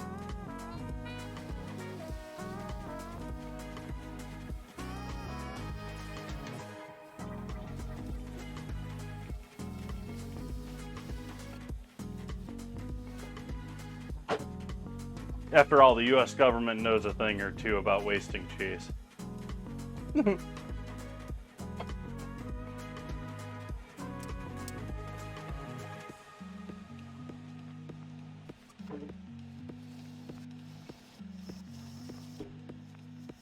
So is our oven up to temp? Our oven is up to temp. So let's throw our delicious looking enchiladas here into the oven. And I'm going to do a little cleanup while they're in the oven. I don't really have much else that I'm going to be cooking while we're waiting for this to bake though.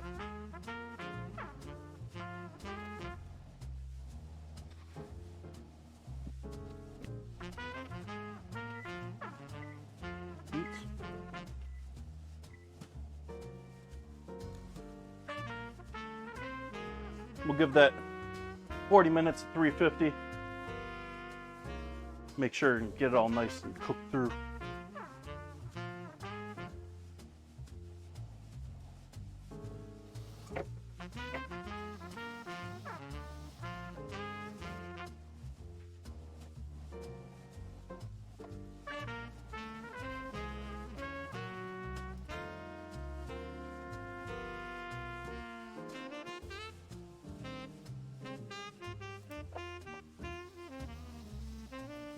Realizing I didn't do a great job of cleaning this out.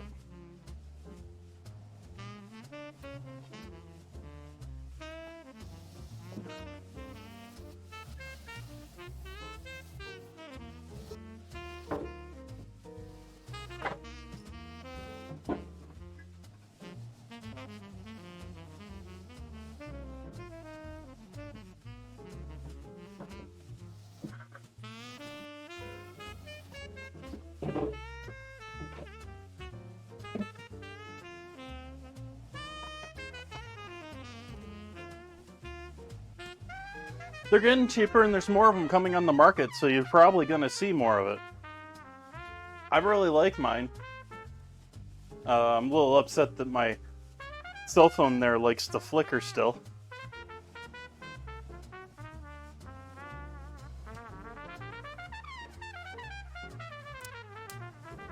Seems to do it a little bit less lately. It seems to be handling things a little bit better in that department.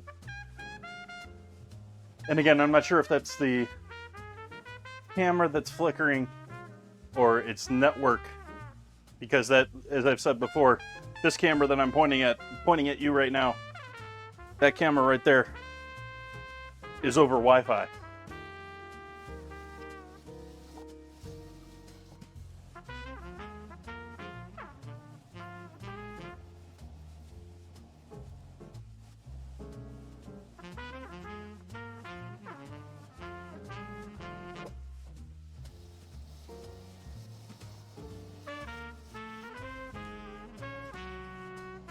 I like it just for regular use, but I really bought it for the fact that I wanted to be able to use both of these and be able to come over here and do pasta and work doughs, you know, make biscuits and stuff. I typically do my biscuits over on this side.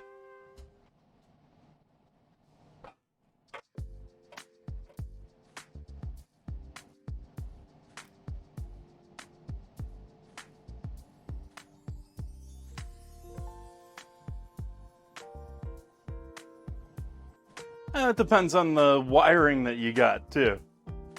My connection between this PC and my router is wired through a 75-foot Cat 6 cable, and I get great connection for that with that distance. You think like 75? I mean, how is that? It's because it's on the far wall of that room on the behind my kitchen, and so it's got to go like 75% away around my living room, come around this wall, and then come through because I'm renting this space. I'm not going to drill holes in order to do that.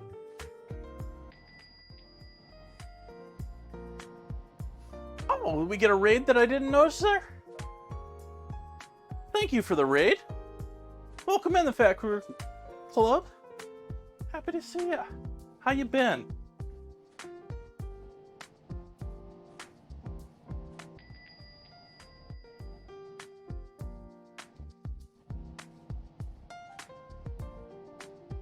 And so that Wi-Fi is going to my router, and then to that wire over to here, and then back through that wire out to you. What were we cooking tonight, Fat Crew? Welcome in, everyone. We're doing enchiladas here tonight, but I just popped them into the oven, and so we're into that awesome, it's in the oven time. So we got about 35 minutes on our bake.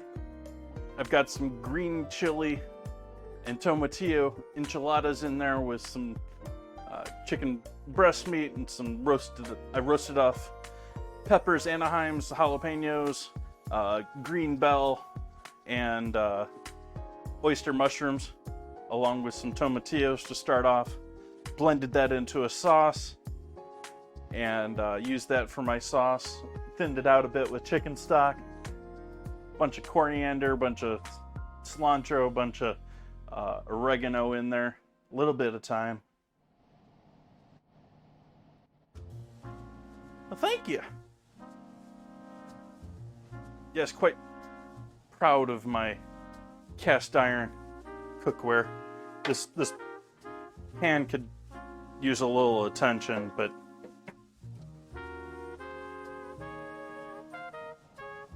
and that's not even all of it. I got my flat top slash grill top hidden down over here.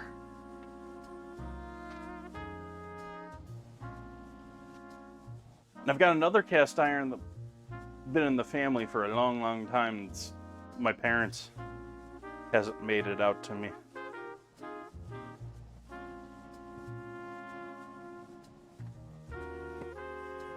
Spiced apple hand pies, spicy sausage, and cheese hand pies. Ooh, savory and sweet. Love me some hand pies.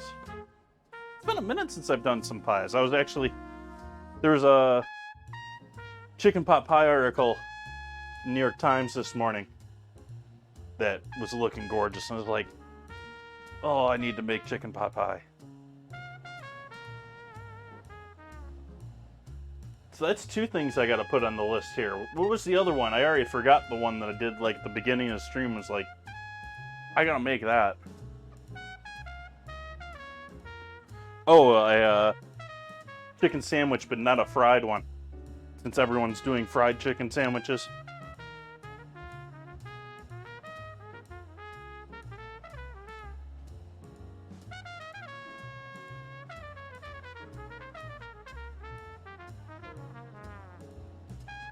All things pie. Nice. Hopefully that properly took the 5,000 out there. It says that you don't have enough whether you do or not. I haven't quite figured out the logic for that. I think it's working properly, it's just telling people they don't have enough. But we're not getting those alert sounds. There should have been an alert playing with that.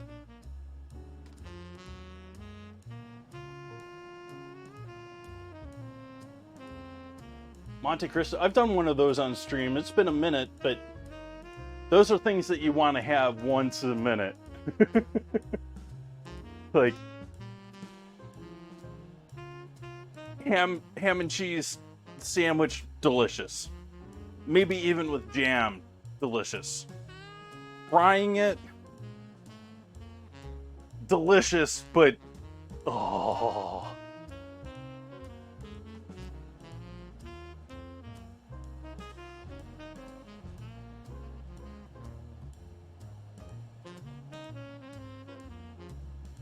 But let's see here.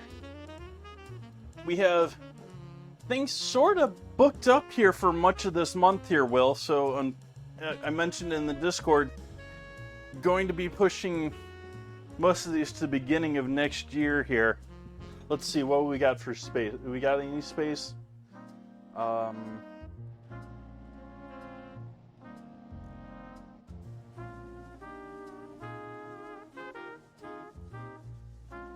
Doesn't really look like it. Like, we could do the very end of the year, but why don't we do this starting off? We'll do the 6th through the 12th.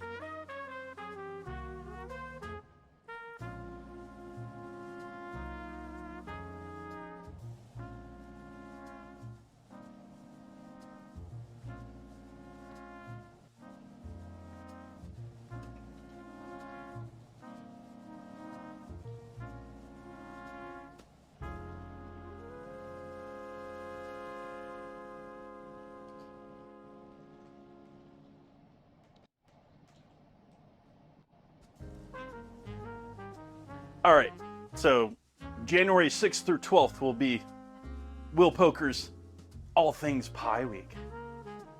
Thank you for that suggestion. That sounds like another brilliant one.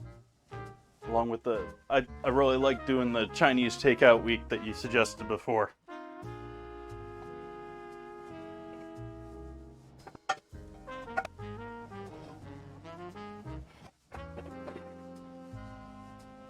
Strangely enough, my hands are feeling a bit burnt tonight.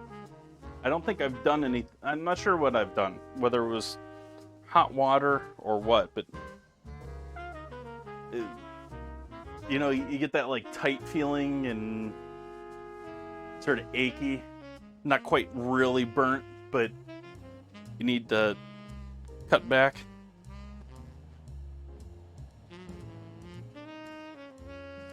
Funnel cake batter, yep, pancake, funnel cake, something along that line. It's typically a very light, eggy batter for it.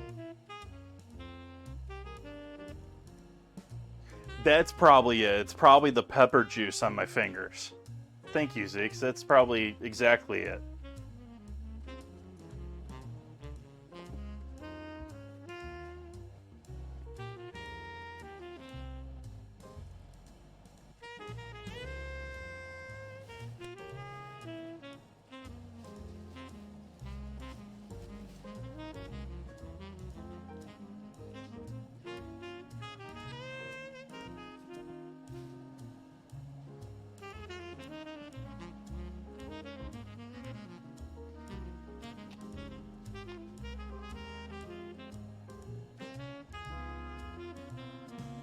These things are dirty.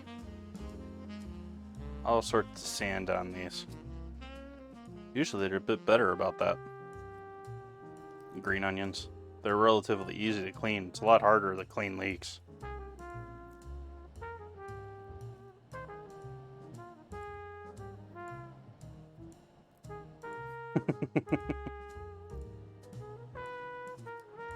Oh well, that'll work too.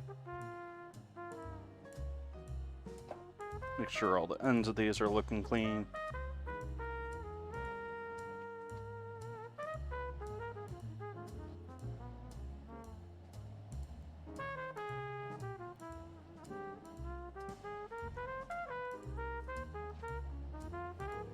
These are definitely going to get a good rinse.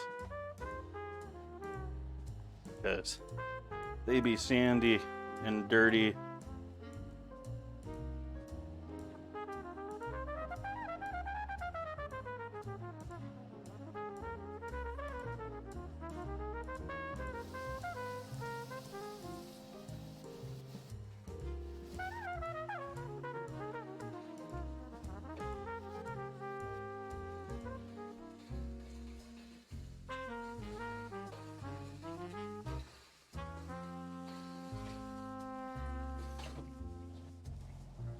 I like green onions of just about all types. I have sort of like been cutting back on my use of green onions lately because I found myself I was using them all the time, sort of a thing.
Hey, Treba.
Crafting? People crafting things? What are people crafting?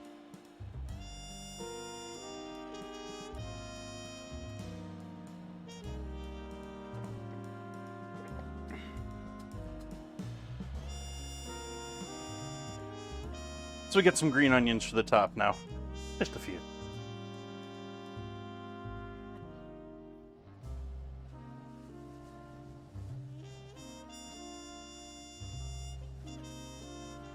We got 22 minutes left here on the bake. I got dishes, but I really don't feel like doing them at this point of the evening. So I'm gonna take an AFK and sit down for a couple minutes. I will see you lovely folks back in 10 to 15.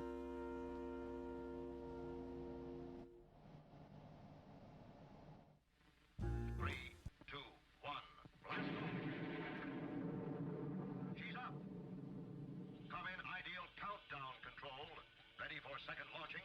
Atlas moving into position. Fuel her up. All set. Countdown. 10, 9, 8, 7, 6, 5, 4, 3, 2, 1. Blast off! There she goes! Yes, you can be in command of your own ideal countdown. It's a real electronic missile base. You sit at the controls and move missiles into place. You count down. You blast off. You track the flight.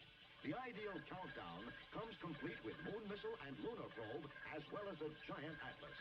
Get your electronic ideal countdown now, wherever good toys are sold. It's a wonderful toy. It's ideal.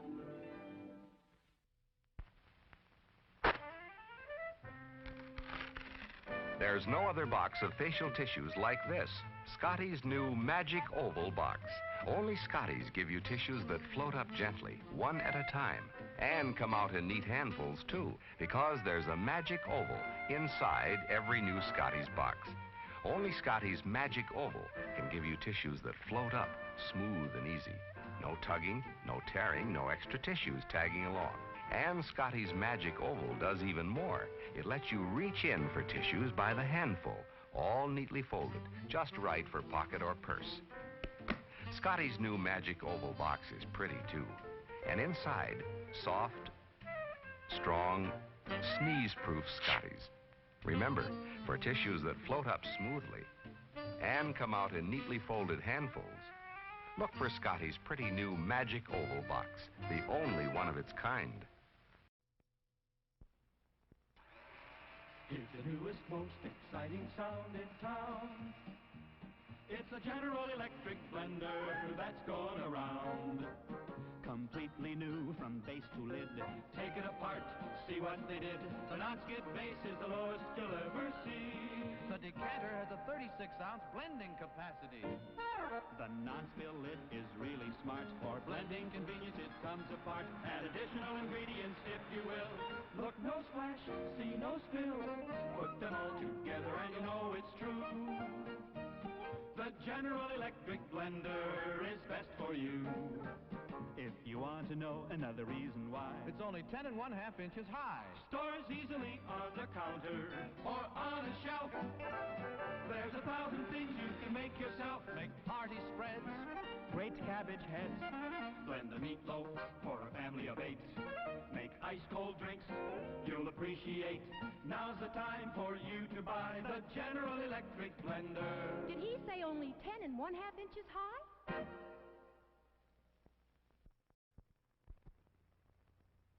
When you have a Labatt's, you have an adventure. Canadian Light, that's Labatt's. It's a great new taste in beer. Enjoy import quality at USA prices. Have an adventure. Have a Labatt's. Folks, why do you eat Wheaties?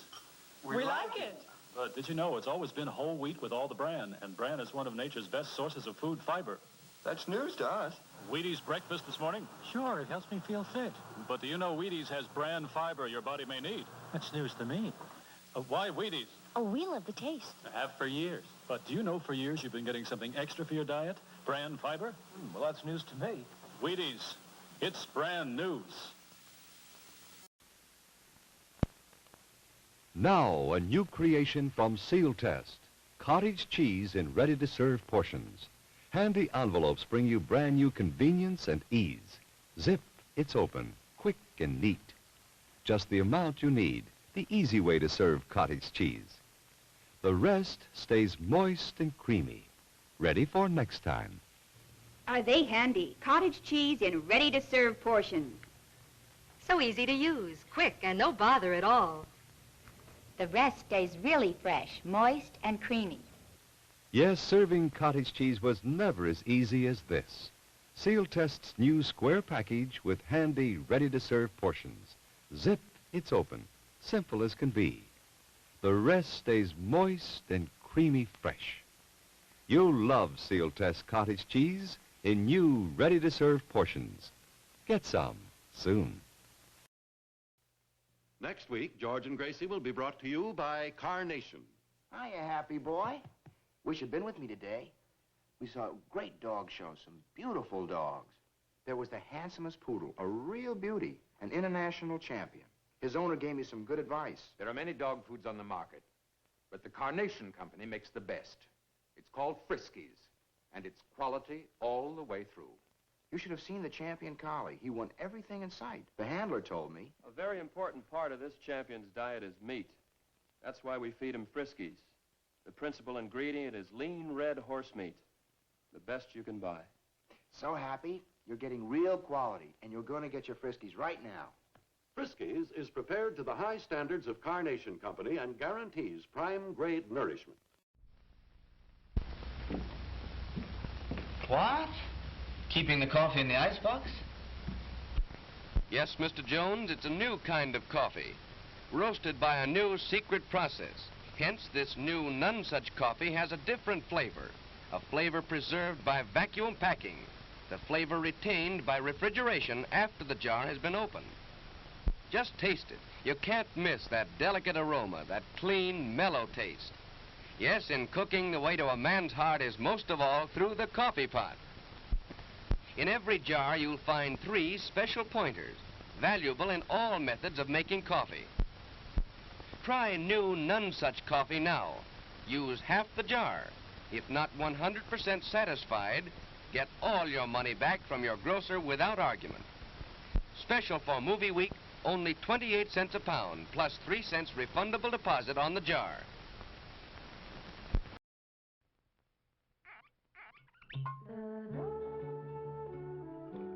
Alexis Lachine wines are full of flavor.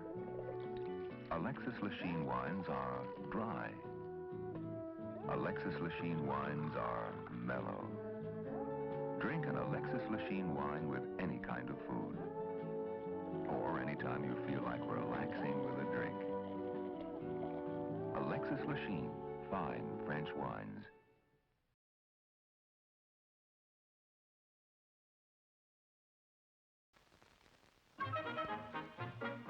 And now, from the popular comic strip Peanuts, here are Charlie Brown and his friend. Why, thank you, Charlie Brown. Thank you, Charlie Brown. What's the occasion? Has Charlie Brown had another baby sister? No. Ford has new economy twins.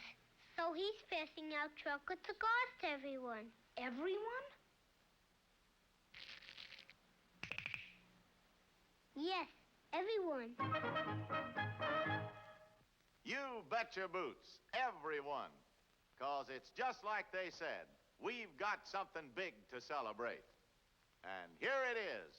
Ford's Economy Twins for 1960. The economy choice of a lifetime.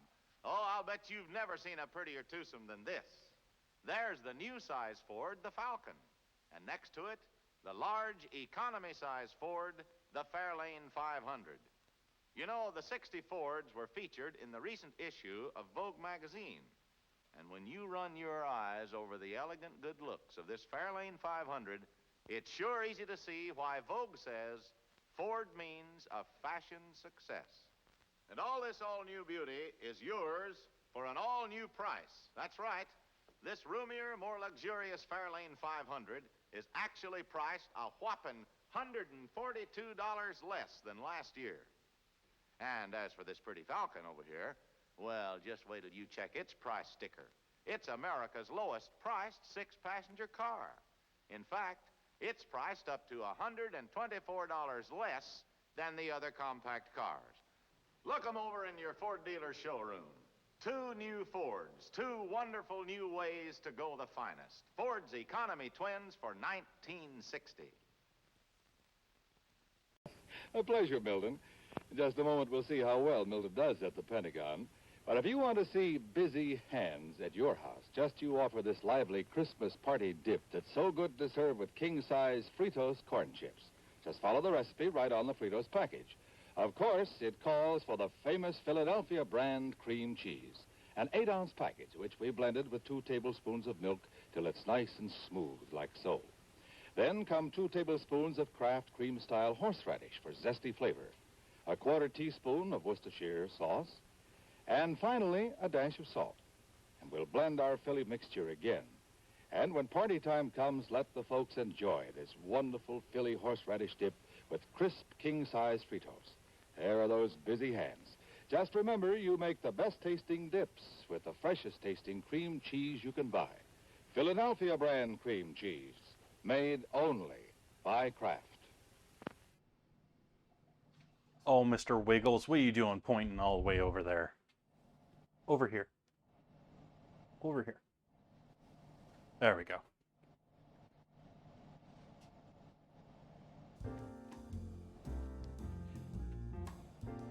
So I sat down for a couple of minutes and got bored. So, how we all doing, folks? Thought I'd pour myself a drink this evening. A little scotch. Scotch.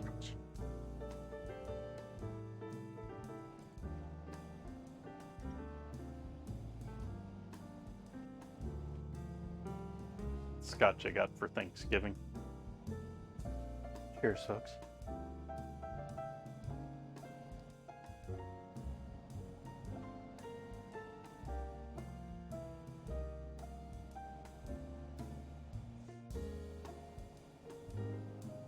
I gotta try more scotch. Like, this just goes so far away from my thoughts of the smoky, peaty scotches that you typically do. This has just got such a light and delicate nose and flavor to it compared to, I think it's entirely their love of wood.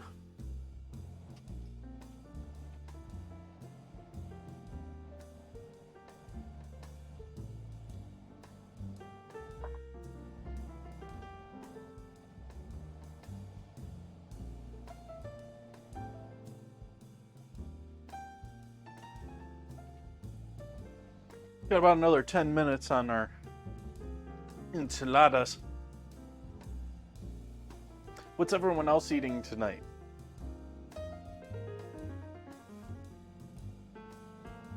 We got any new and exciting news out there other than unfortunate health issues?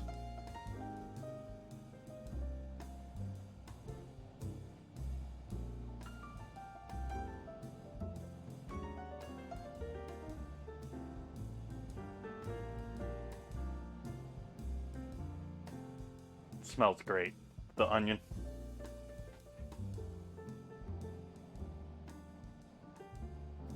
And it actually matches up pretty well with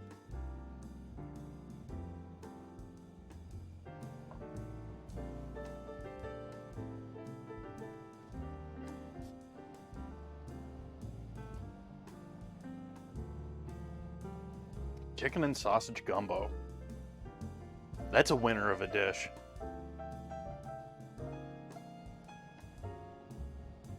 I'm perfectly happy just with some dirty rice, though.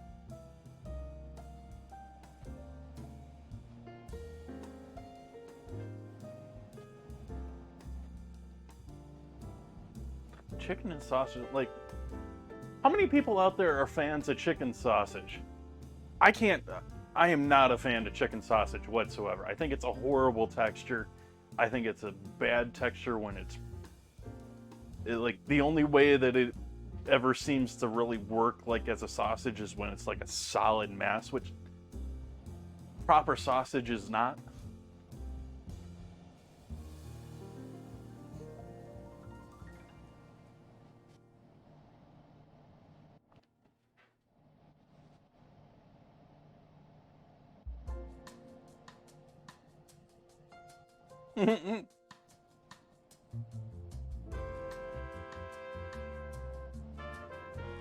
Are we an okra fan in our gumbo, or you're Cajun? So I'm assuming yes, but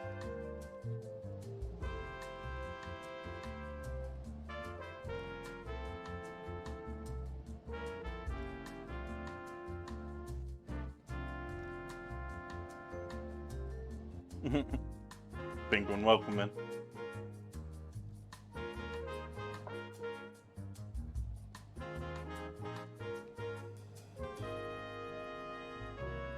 We actually just had the suggestion by Will Poker. The first, not the very beginning, but 6th through the 12th of January, we're going to be doing lots of pie here because it's all about Pie Week. All things Pie Week.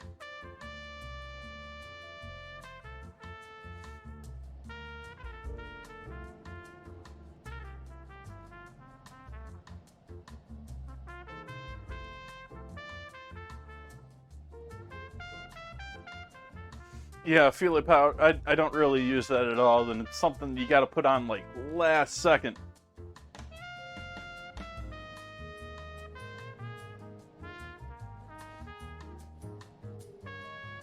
And to be frank, I don't know. I know it as one of those flavors. It's probably more culture and more grown up with, and I like it because I've had it, and I don't know what it's like, and so that sort of kept me from putting that in things.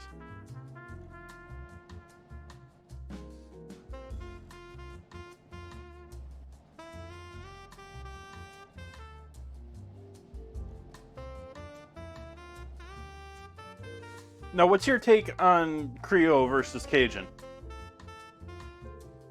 Because your definition saying that okra is in Creole sort of goes counter to my limited understanding of Creole being like fancy upper end, prim and proper, more, like French influence, versus Cajun being the rustic, real food eaten by the majority.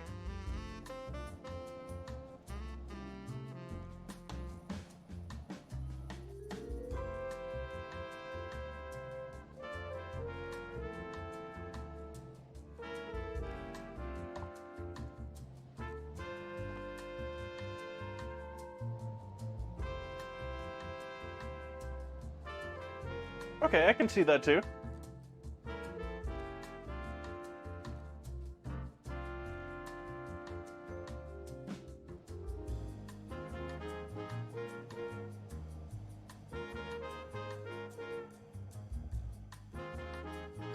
I'm on okra. It's so rarely done in a way that I like it. There's been a couple of cases where I haven't minded it. I didn't mind it in my gumbo that I made here on stream not too long ago. But quite often, yeah, I'll skip it. Like, I'm not going to touch it if it's from, like, a bar and it's fried. You can keep that.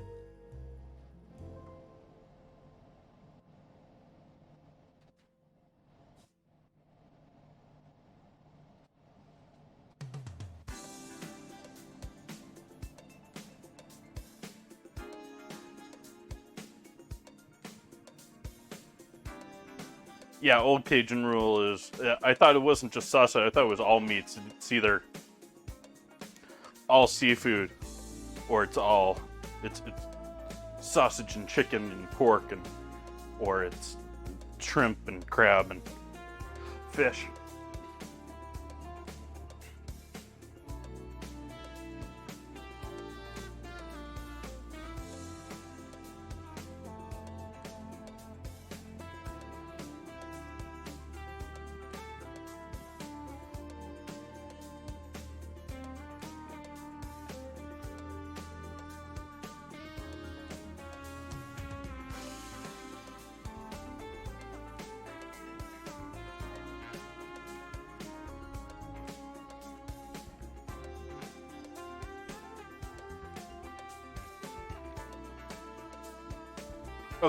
Okay, chat. Manhattan or New England clam chowder? Go.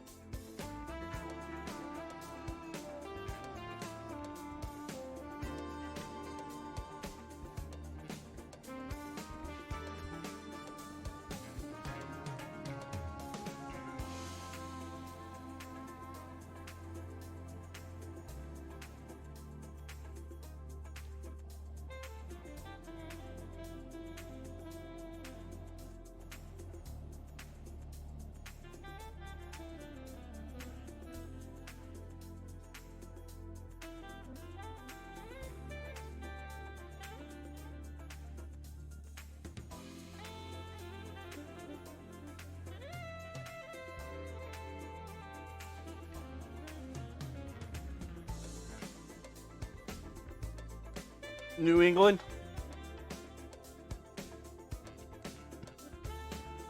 I'd probably side with New England on that one. My real answer is I just don't want clam chowder. But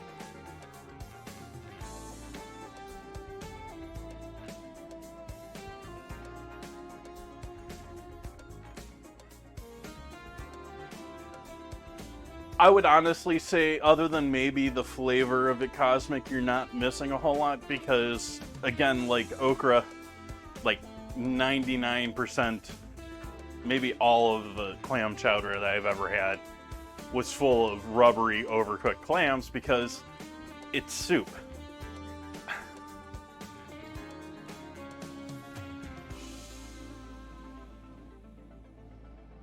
And they're very much a very small muscle that very easily becomes rubbery and overcooked.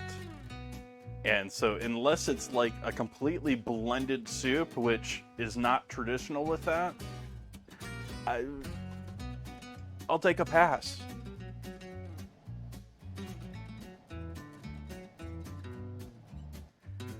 And I love the flavor of crab, but I can't stand getting shells in crab, and it happens all the time with crab. It's like impossible to get all the shell out of it.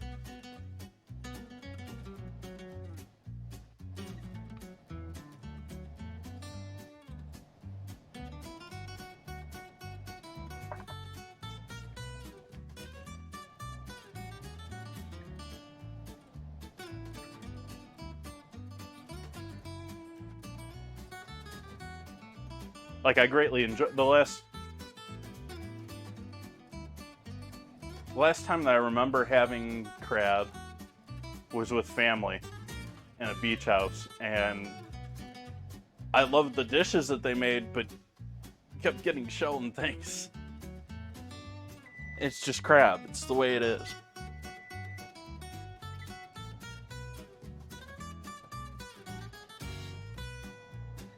Oh, hey, we got some enchiladas here.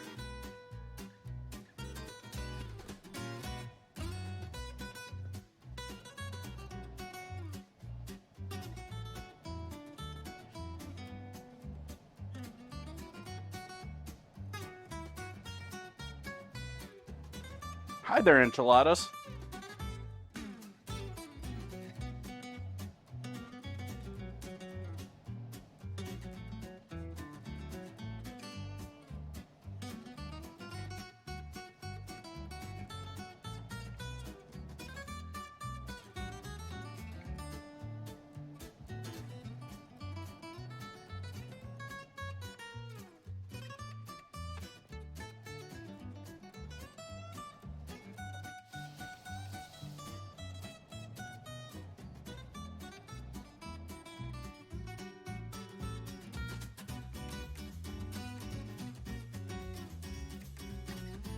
Take some actual photos of tonight's dinner. It is smelling killer. That is for sure. It is smelling tasty.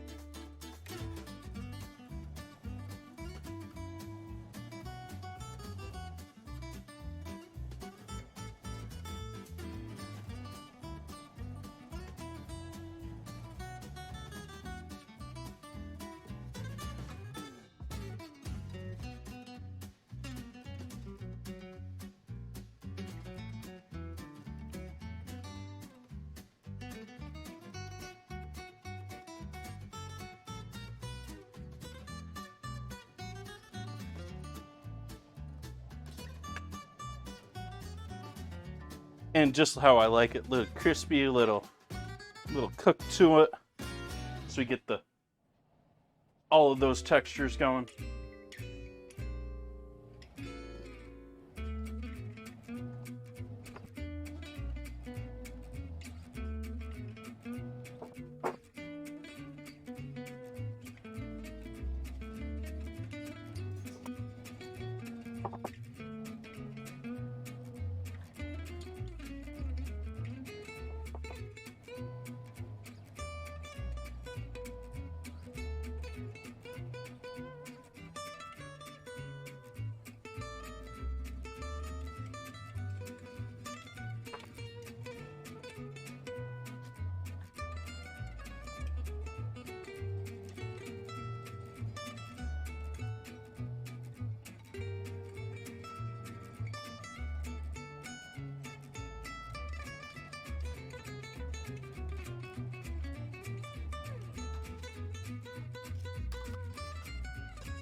Lots of green onions.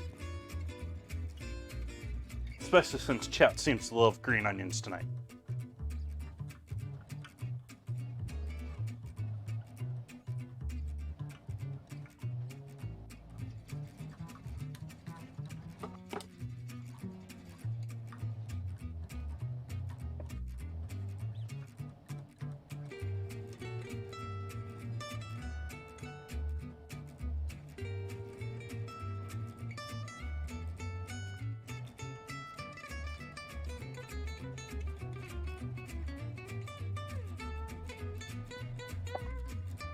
There we go, chat.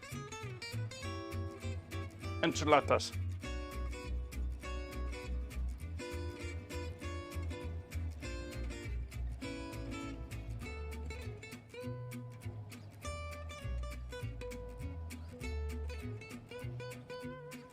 Thank you everyone for hanging out with me and sticking through to the end.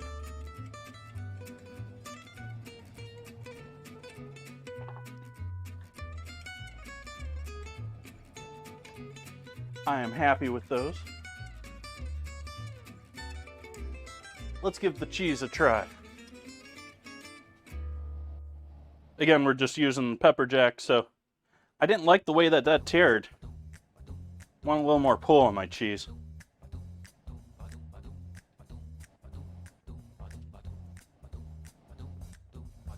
And I don't know that I really got any pepper with that. It looks the same as the rest of them, is the honest answer. It looks like it's skins and pulp and, well, skins and seed from, like, juiced from, like, a hot sauce company or something that's then sold it to them.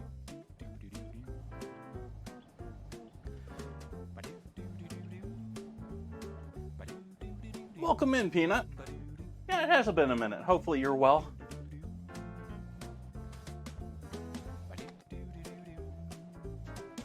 Let's take a look at things here.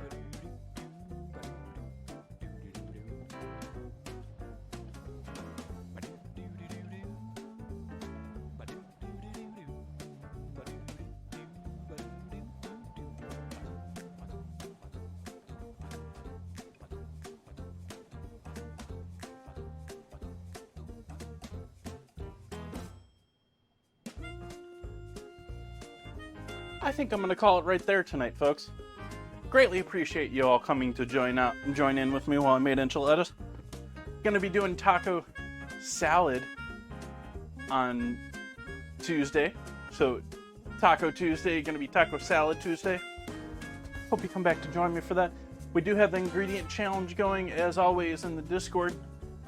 Between, I forget what the competitors are this week. What are the competitors this week?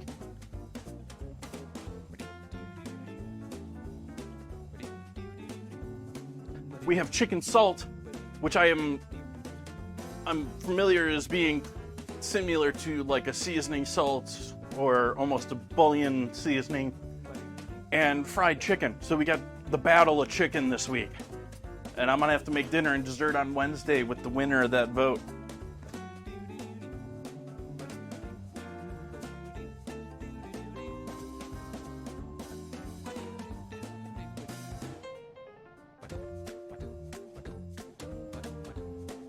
I greatly appreciate your guiding the raid. We can raid Tabatai. It has been ages since I have even heard of him. Let's see. Pretty sure I'm following him.